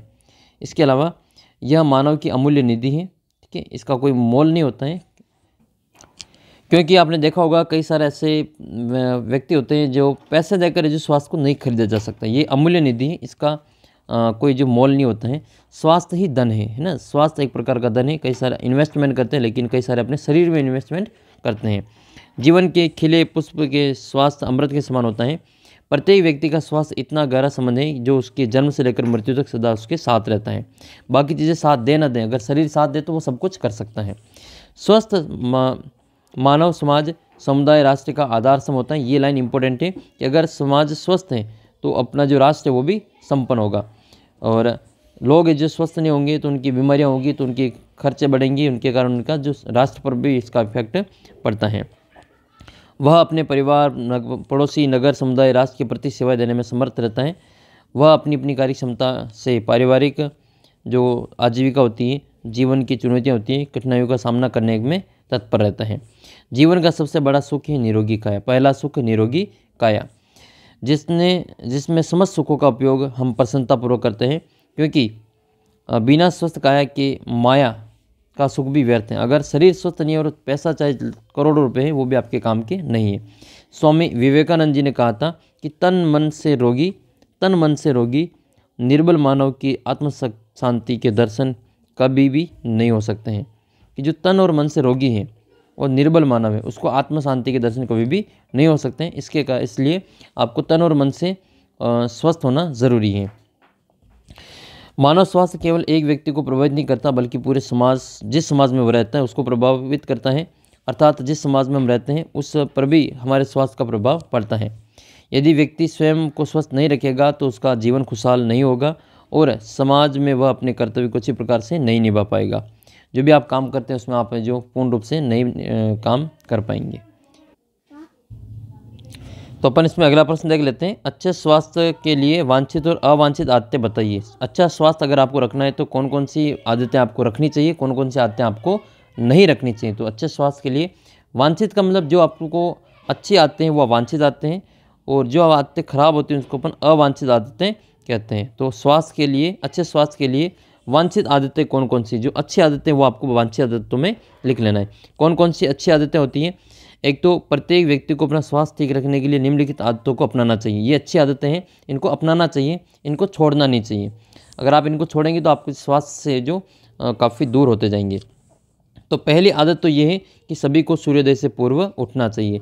कई सारे विद्यार्थी ऐसे होते हैं जो 8 बजे 9 बजे तक उठते हैं, तो उनका जो स्वास्थ्य भी उतना ही जो खराब रहता है। उनके जो पाचन शक्ति है, भोजन की जो भूख लगने वाली जो चीज़ें होती हैं वो सारी चीज़ें समाप्त धीरे धीरे हो जाती हैं, क्योंकि फिर 10 बजे तो स्कूल चले जाते हैं। इसमें 1 घंटे में समय से सारा काम नहीं कर पाते हैं।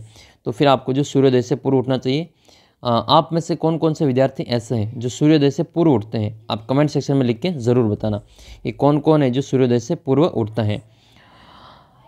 शीतल जल का सेवन करना चाहिए, है ना। शीतल जल पीना चाहिए, साफ स्वच्छ पानी आपको पीना चाहिए। शौच जाना, दांत और मुंह साफ करना, ये समय पर आपको करना चाहिए। जो सुबह जल्दी उठेंगे वो ये सारा काम अच्छे ढंग से कर पाएंगे। जो लेट उठते हैं फिर वो ये सारे काम भी अच्छे ढंग से नहीं कर पाते हैं।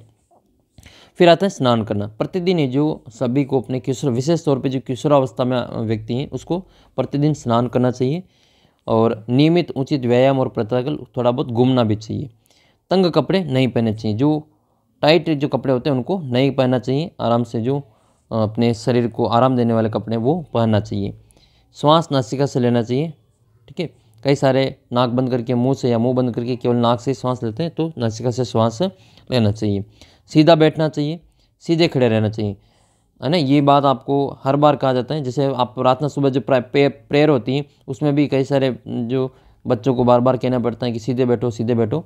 तो ये सीधा बैठना चाहिए और खड़ा रहना, सीधे खड़ा रहना चाहिए। अब घोड़े की तरह 3 टांग पे नहीं खड़ा रहना चाहिए। आपके 2 टांगें तो दोनों टांगों पर आपको अच्छे से खड़े रहना चाहिए, है ना। आपको कई बार जो प्रार्थना में जब खड़े रखते हैं तो कहा जाता है कि सीधे खड़े रहो, सीधे खड़े रहो। तीसरे व्यक्ति के जो सर है वो आपको नहीं दिखना चाहिए, एक लाइन में सीधे खड़े रहना है। कई सारे व्यक्ति 1.5 पैर पे खड़े रहते हैं, एक टांग ऊपर कर देंगे, एक टांग नीचे, घड़ी ये गमले वाला ग बना के खड़े रहते हैं। तो इस प्रकार से नहीं खड़ा रहना है, दोनों टांगों का प्रयोग करना है और आपको इस प्रकार से सीधा खड़ा रहना है। सोते समय हल्के और कम से कम कपड़े पहनना चाहिए, हल्के कपड़े पहनने चाहिए। भोजन शांत चित्त से हाथ धोकर करना चाहिए। भोजन से पहले आपको हाथ धोकर ही शांत चित्त से भोजन करना चाहिए। भोजन को चबा चबा के करना चाहिए। कई सारे विद्यार्थी भोजन को बिना चबाए सीधा निगल जाते हैं। तो अपन क्या है कि आपने साइंस में पढ़ा होगा रोमंथी, अपन रोमंथी नहीं है। रोमंथी क्या होते हैं, रोमंथी वो पशु होते हैं जो भोजन को पहले पहले निगल लेते हैं पूरा पूरा, और फिर बाद में आराम से बैठे बैठे जुगाली करते हैं, ठीक है। बाद में क्या करते हैं वो जुगाली करते हैं। तो ऐसी प्रक्रिया अपने मानव में नहीं होती है ना। अपने रोमंथी जानवर नहीं अपन। तो अपन क्या है कि इसमें पहले इसे जुगाल नहीं कर सकते, वापस भोजन को मुंह में नहीं ला सकते। तो आपको पहले से ही चबा चबा के भोजन करना चाहिए, ठीक है। रोमंथी जानवर होते हैं, जैसे आपने देखा होगा गाय भैंस को, गाय भैंस जो होती हैं वो गाय भैंस हो गई, बकरी हो गई, ठीक है। ये रोमंथी जंतु हैं। या ये क्या कर लेते हैं, जो मान लो आपने भोजन डाला उनको तो जल्दी जल्दी से वो निगल जाएंगे, चबा लेंगे और अपने आमाशय में वो एकत्रित कर लेते हैं। फिर जब वो आराम से बैठे होते हैं खाली समय में, तब वो बैठे बैठे आराम से जुगाली करते हैं। तो वो उनका काम है, उसके शरीर की उनकी व्यवस्था है तो वो कर लेते हैं, लेकिन अपने को पहले से भोजन चबा चबा के करना चाहिए। जल्दी सोना, ठीक है, ये सबसे आजकल की जो ख़राब स्थिति हो गई, सोशल मीडिया जब से आए हैं, इंटरनेट जब से आए हैं, तब से जो लोगों का जो सोना और जगने का जो समय है वो शेड्यूल बिगड़ चुका है। तो जल्दी सोना चाहिए। जल्दी सोने का मतलब है कि लास्ट कम से कम है जो 10 बजे तक, है ना, 10 बजे तक आपको जो सो जाना चाहिए और फिर आपको सुबह जो जल्दी 4 बजे उठ जाना चाहिए, ठीक है। 10 से 4 बजे आराम से जो 6-7 घंटे की नींद आप 4-5 बजे तक आप आराम से ले सकते हैं। भोजन कम करना चाहिए और संतुलित भोजन और समय पर करना चाहिए।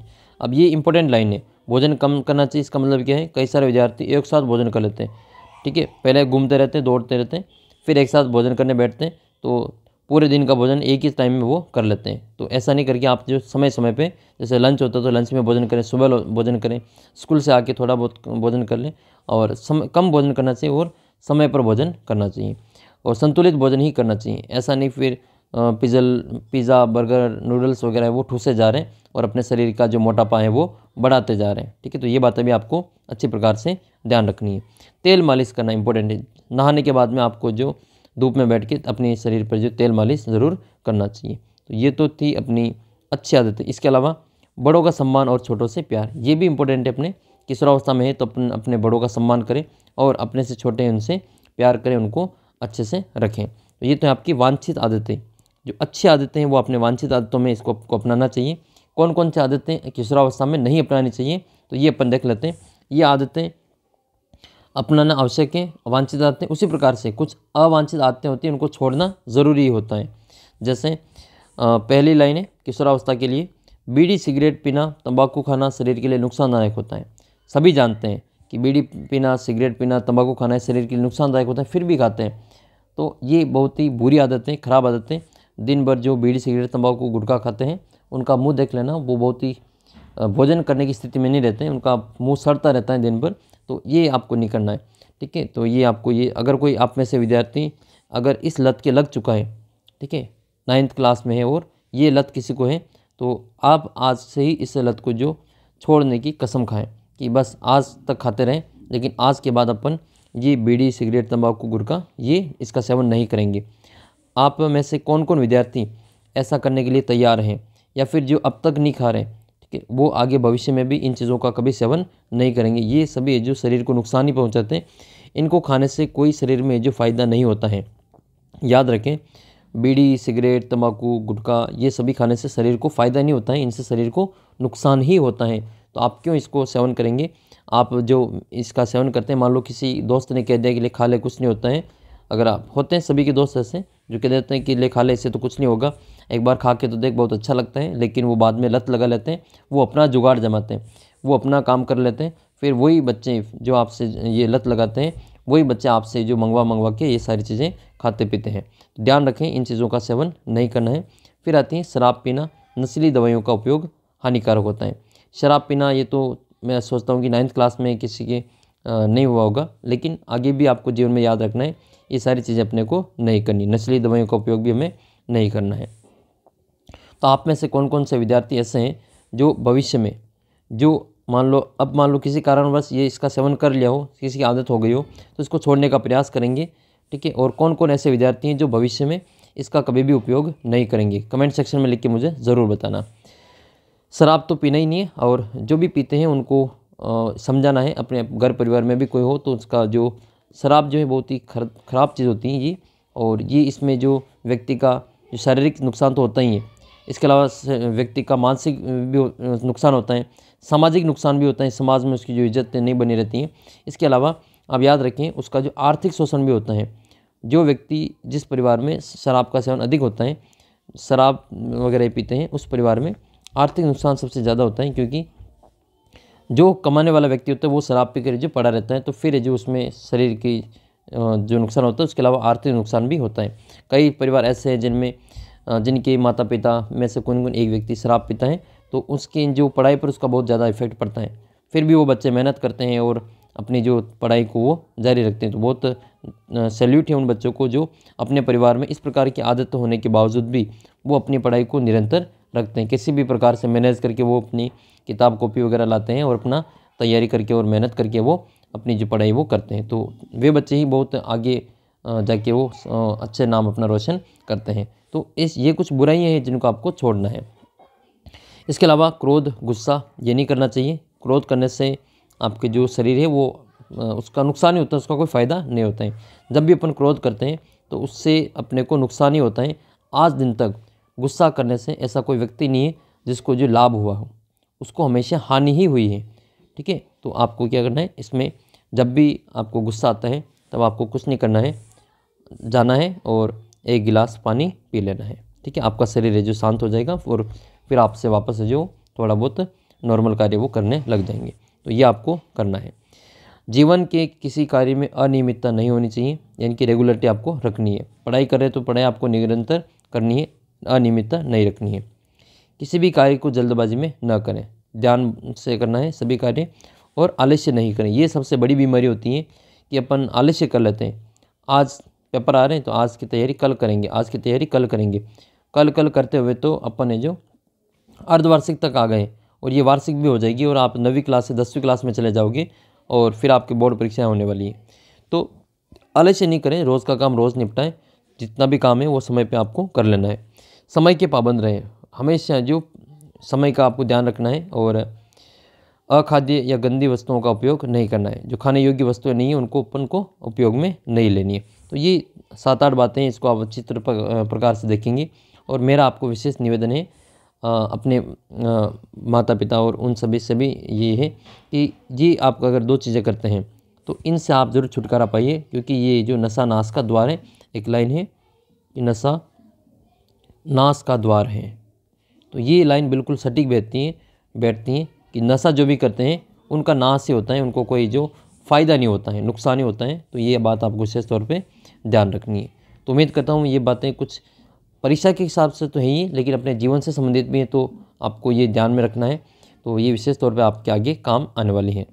इसके अलावा आप याद रखें, अगला जो इम्पोर्टेंट प्रश्न बनता है कि स्वास्थ्य शिक्षा क्या है, इसके लक्ष्य बताते हुए इसका वर्णन करना है। तो स्वास्थ्य शिक्षा जो है अपन ने ऊपर चर्चा की थी, स्वास्थ्य शिक्षा के लक्ष्य क्या क्या है। तो ये स्वास्थ्य शिक्षा है, स्वास्थ्य शिक्षा वह शिक्षा है जो व्यक्ति के जीवन को स्वस्थ रखने की शिक्षा देती है और वह व्यक्ति के रहन सहन, खान पान और सोच विचार पर प्रभाव डालती हैं। तो स्वास्थ्य शिक्षा की परिभाषा याद रखनी है। स्वास्थ्य शिक्षा वह शिक्षा है जो व्यक्ति के जीवन को स्वस्थ रखने की शिक्षा देती है, वह व्यक्ति के रहन सहन, खान पान, सोच विचार पर भी प्रभाव डालती हैं। व्यक्ति के स्वास्थ्य संबंध में ज्ञान प्रदान करने वाले सभी साधन स्वास्थ्य शिक्षा के अंतर्गत ही आते हैं। फिर आपके स्वास्थ्य शिक्षा के लक्ष्य कौन कौन से वो देख लेते हैं। स्वास्थ्य शिक्षा के लक्ष्य हैं स्वास्थ्यपूर्ण विद्यालय का कार्यक्रम, स्वस्थ वातावरण, भोजन और जल की व्यवस्था, स्थूल वातावरण सुविधाएं और स्वच्छ जल और शौचालय की उपलब्धता, स्वास्थ्य को बनाए रखने के साधन और गुरु शिष्य संबंध। ये स्वास्थ्य शिक्षा के प्रमुख है जो लक्ष्य है। अगला प्रश्न है कि विद्यालय स्वास्थ्य सेवाओं का उल्लेख करते हुए स्वास्थ्य शिक्षा के सिद्धांतों को बताइए। तो विद्यालय स्वास्थ्य सेवाओं का उल्लेख करते हुए, तो विद्यालय स्वास्थ्य सेवाओं में कौन कौन से आते हैं। विद्यालय स्वास्थ्य सेवा में एक तो आता है ये शारीरिक शिक्षा, ठीक है, शारीरिक शिक्षा है। फिर 200 रोगों का निदान और उपचार है, संक्रामक रोगों पर नियंत्रण और उनका निदान है, स्वास्थ्य मूल्यांकन एवं परीक्षा, मानसिक स्वास्थ्य शिक्षा, योग शिक्षा, जनसंख्या नियंत्रण और शिक्षा, प्राथमिक उपचार एवं आकस्मिक दुर्घटनाएं। ये सभी जो विद्यालय स्वास्थ्य के अंतर्गत आते हैं, ठीक है, ये सारे के सारे विद्यालय स्वास्थ्य सेवाओं के अंतर्गत आते हैं। फिर आपको जो स्वास्थ्य के प्रमुख सिद्धांत हैं उनको याद रखना है। तो स्वास्थ्य शिक्षा के प्रमुख सिद्धांत कौन कौन से हैं तो वो देख लेते हैं। तो पहला तो स्वास्थ्य शिक्षा का जो सिद्धांत है वो ये कि स्वास्थ्य शिक्षा कार्यक्रम बच्चों की रुचि, आदत, स्वास्थ्य के स्तर और वातावरण की आवश्यकता के अनुसार होना चाहिए। फिर दूसरा है स्वास्थ्य कार्यक्रम सब व्यावहारिक हो, जिनमें बच्चे स्वयं भाग लें। स्वास्थ्य शिक्षा कार्यक्रम विद्यालय तक ही सीमित नहीं होना चाहिए। स्वास्थ्य संबंधी कार्यक्रम रुचि के साथ मनोरंजक भी होना चाहिए। स्वास्थ्य शिक्षा कार्यक्रम लिंग और आयु के अनुसार होना चाहिए। इसके अलावा स्वास्थ्य शिक्षा का तरीका साधारण और स्पष्ट होना चाहिए। बच्चों की अच्छी आदतों की प्रशंसा हो तथा बुरी के बारे में उन्हें बताया जाना चाहिए। तो ये स्वास्थ्य शिक्षा के प्रमुख है जो 7 सिद्धांत दे रखे उनको अच्छे से तैयार कर लेना। फिर आपके अगला पार्ट है छठा पार्ट, जिसका नाम है स्वास्थ्य एवं पर्यावरण, हेल्थ एवं एनवायरनमेंट, जो कि आपके ये कितने नंबर का पार्ट है। ये पार्ट है अपने 7 नंबर का, ठीक है, 7 नंबर का ये पार्ट है और 7 नंबर के प्रश्न इस पार्ट में से पूछे जाएंगे। तो स्वास्थ्य का एक तो ये प्रश्न पूछा जा सकता है कि उत्तम स्वास्थ्य का प्रतीक क्या है। तो उत्तम स्वास्थ्य का जो प्रतीक है वो आपसे ये प्रश्न बनेगा कि उत्तम स्वास्थ्य का प्रतीक क्या है। तो व्यक्ति की शारीरिक वृद्धि और मानसिक विकास की श्रेष्ठ अवस्था उत्तम स्वास्थ्य का प्रतीक होता है। ये लाइन आपको अच्छे से याद रखनी है। इसके अलावा पर्यावरण पर प्रतिकूल प्रभाव डालने वाले जो बिंदु कौन कौन से हैं, तो 4 प्रकार के वायु प्रदूषण वो आपको याद रखना है। 4 प्रकार के प्रदूषण उनको याद रखना है। वायु प्रदूषण है, जल प्रदूषण है, ध्वनि प्रदूषण है और सांस्कृतिक प्रदूषण है।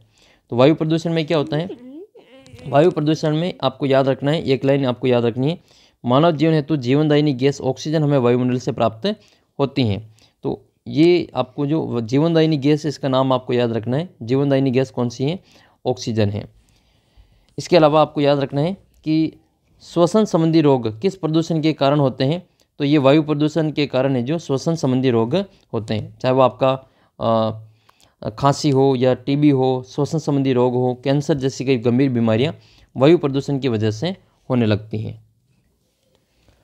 फिर आपका अगला है, इसमें अगला बिंदु बनता है जल प्रदूषण का। तो जल प्रदूषण जल को जीवन का सूत्र माना गया है। याद रखें, जीवन का जो प्रमुख सूत्र है वो जल को माना गया है। याद रखना इसको, जीवन का सूत्र किसको माना गया है, तो जीवन का सूत्र जल को माना गया है। ये प्रश्न आपके यहाँ से पूछा जाएगा। इसके अलावा आगे एक प्रश्न आएगा कि जल पिलाना संस्कृति में किस प्रकार समझा जाता है। तो जल पिलाना संस्कृति में पुण्य का काम समझा जाता है। जल पिलाना जो संस्कृति का पुण्य कार्य समझा जाता है। अगला प्रश्न है कि ध्वनि प्रदूषण की परिभाषा आपसे पूछे तो वातावरण में शोरगुल का बढ़ना ध्वनि प्रदूषण कहलाता है। तो ये इसका आंसर हो जाएगा, वातावरण में शोरगुल का बढ़ना ध्वनि प्रदूषण का कहलाता है। एक आपके स्वास्थ्य परीक्षण, स्कूलों में स्वास्थ्य परीक्षण किस किस महीने में होता है। तो याद रखना, स्कूलों में स्वास्थ्य परीक्षण वर्ष में 2 बार होना चाहिए। कब कब होना चाहिए, एक तो जुलाई महीने में और एक जनवरी महीने में स्वास्थ्य परीक्षण होना चाहिए। फिर आपके जो इम्पोर्टेंट प्रश्न बनते हैं उनको अपन इसमें देख लेते हैं। जैसे पहला प्रश्न ये है कि जीवनदायिनी गैस कौन सी है। तो जीवनदायिनी गैस कौन सी है, इसमें अपन नाम लिखेंगे ऑक्सीजन। जो ऑक्सीजन गैस है वो जीवनदायिनी गैस है, तो इसमें अपन नाम लिखेंगे ऑक्सीजन।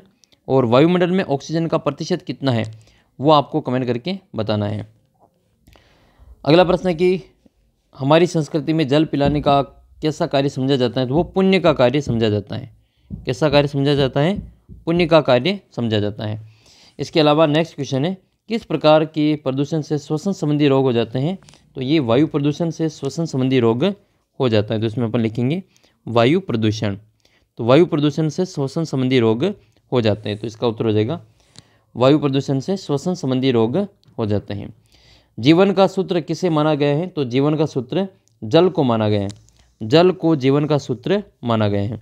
तो ये सारी चीज़ें प्रश्न पूछे हुए सारे के सारे। जीवनदायिनी गैस ऑक्सीजन है।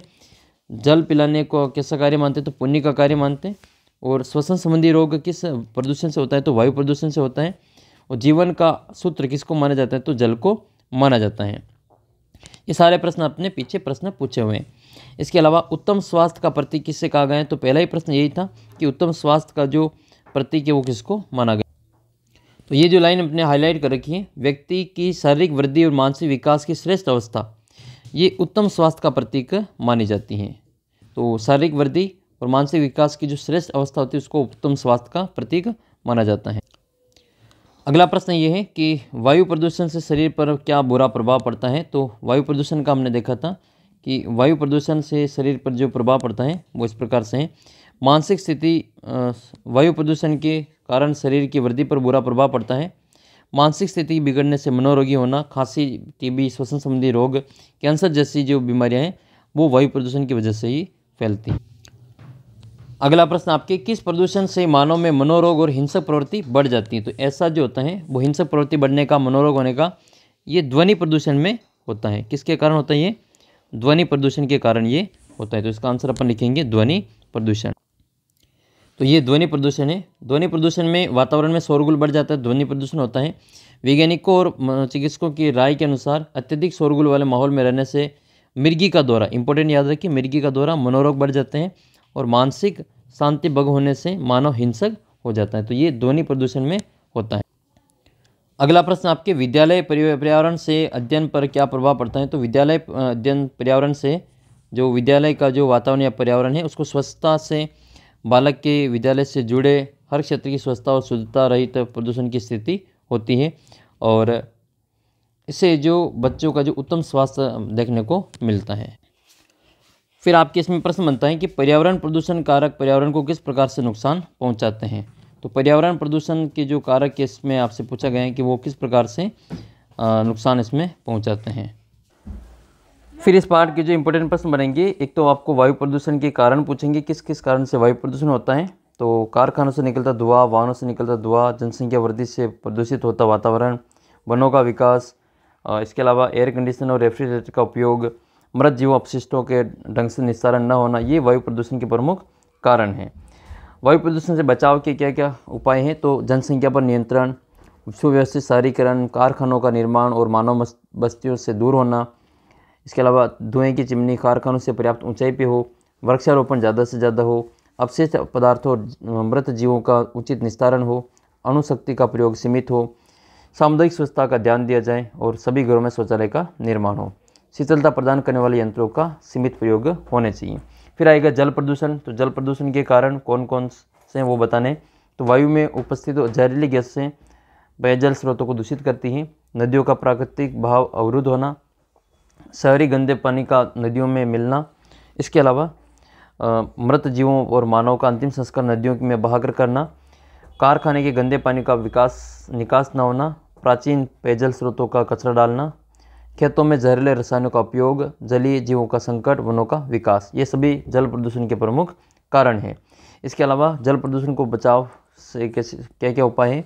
तो पेयजल स्रोतों की स्वच्छता के प्रति जागरूकता, शहरी गंदे नालों के नदियों से मिलने से रोका जाए, मृत मानव का वैज्ञानिक तरीके से अंतिम संस्कार और निस्तारण हो और जहरीले रसायन के कृषि के उपयोग से रोक लगनी चाहिए और जलीय जीवों का संरक्षण और वृक्षारोपण अधिक से अधिक होना चाहिए। फिर आएगा आपके ये भी इसके कारण है, वो उपाय वो लिख सकते हैं। पेयजल में कचरा न डालें, नदियों में प्राकृतिक बहाव को रोका नहीं जाए और खुले में शौच पर रोक लगे, शौचालय का निर्माण। फिर आपके ध्वनि प्रदूषण के प्रमुख कारण और उनके बचाव के उपाय। तो ध्वनि प्रदूषण के कारण है दौड़ भाग वाला जीवन और वाहनों की बढ़ती संख्या, कल कारखानों में शोरगुल, ध्वनि विस्तार यंत्रों का उपयोग, ईयरफोन का बढ़ता प्रदूषण और इसके अलावा वाहनों में तेज़ हॉर्न से प्रदूषण का होना। बचाव के क्या क्या उपाय हैं।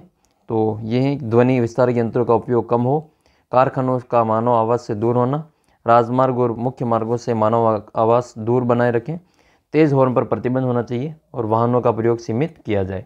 ये ध्वनि प्रदूषण के बचाव के प्रमुख उपाय हैं। इसके अलावा और भी इसके जो महत्वपूर्ण प्रश्न बनते हैं वो देख लेते हैं।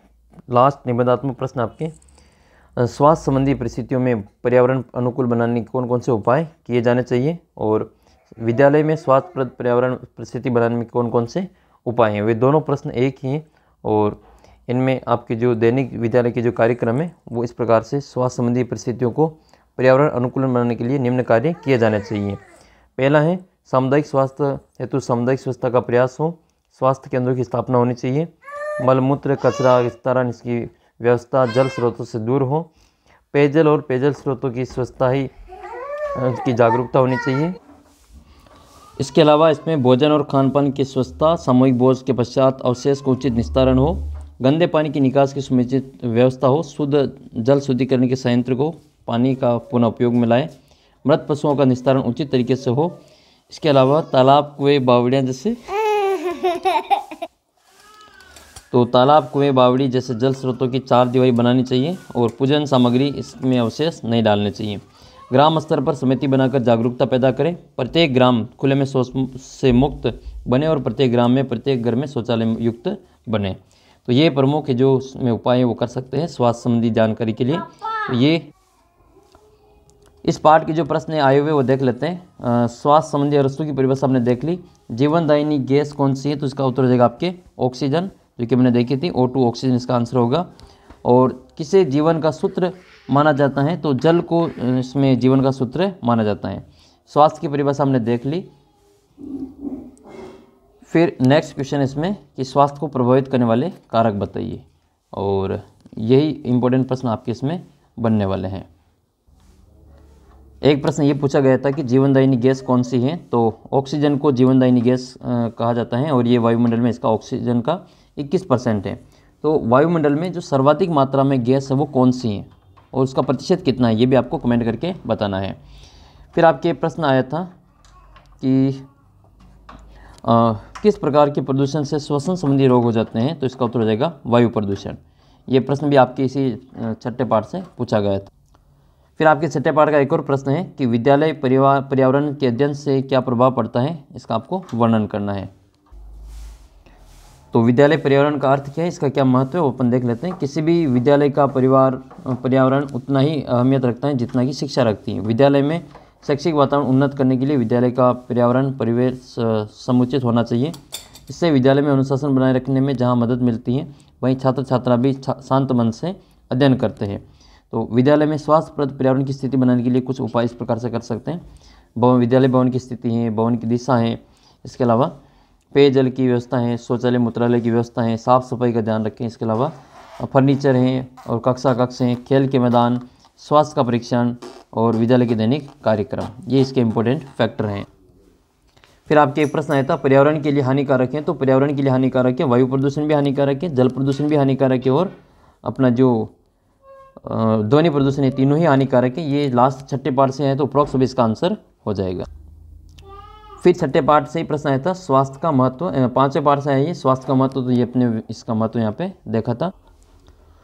तो उम्मीद करता हूँ आपने ये वीडियो यहाँ तक पूरा देखा है। तो ये 1 घंटे और 17 मिनट का पूरा वीडियो है। 16 दिसंबर 2024 का जो पेपर आएगा उसमें अगर आपने यहाँ तक वीडियो देखा है तो निश्चित रूप से आपका जो स्कोर है वो 30 में से 30 रहने वाला है, क्योंकि इसी में से आपके प्रश्न बनेंगे और आपका जो स्कोर है वो 30 में से 30 का आने वाला है। तो इसी प्रकार की और सब्जेक्ट की भी तैयारी के लिए आप चैनल को आज ही सब्सक्राइब कर लेना, ताकि आपका जो कोई भी वीडियो मिस ना होगा। और मैं सभी आपको यहाँ पे वीडियोस के रूप में उपलब्ध करा रहा हूँ। PDF इसकी आपको ऐप पे मिल जाएगी और ऐप के ऊपर आप इसका टेस्ट भी दे सकते हैं। टेस्ट का लिंक वीडियो के नीचे डिस्क्रिप्शन बॉक्स में दे रखा है। अपना व्हाट्सअप ग्रुप है, इसको भी ज्वाइन कर लेना। ये जो 6000 बच्चों को टैबलेट मिलेगा, इसकी लिस्ट भी मैंने अपलोड कर दी है ऐप के ऊपर, तो आप वहाँ पे देख सकते हैं। आप में से किस किस बच्चे का इसमें सिलेक्शन हुआ है टैबलेट के लिए, तो आप वो भी कमेंट सेक्शन में लिख के बताना और एक छोटा सा वीडियो बनाकर मुझे ज़रूर भेजना। मिलेंगे आपको अगले वीडियो में, और ये वीडियो आपको कैसा लगा कमेंट करके ज़रूर बताना। तो चैनल को सब्सक्राइब करके वीडियो को लाइक ज़रूर कर देना।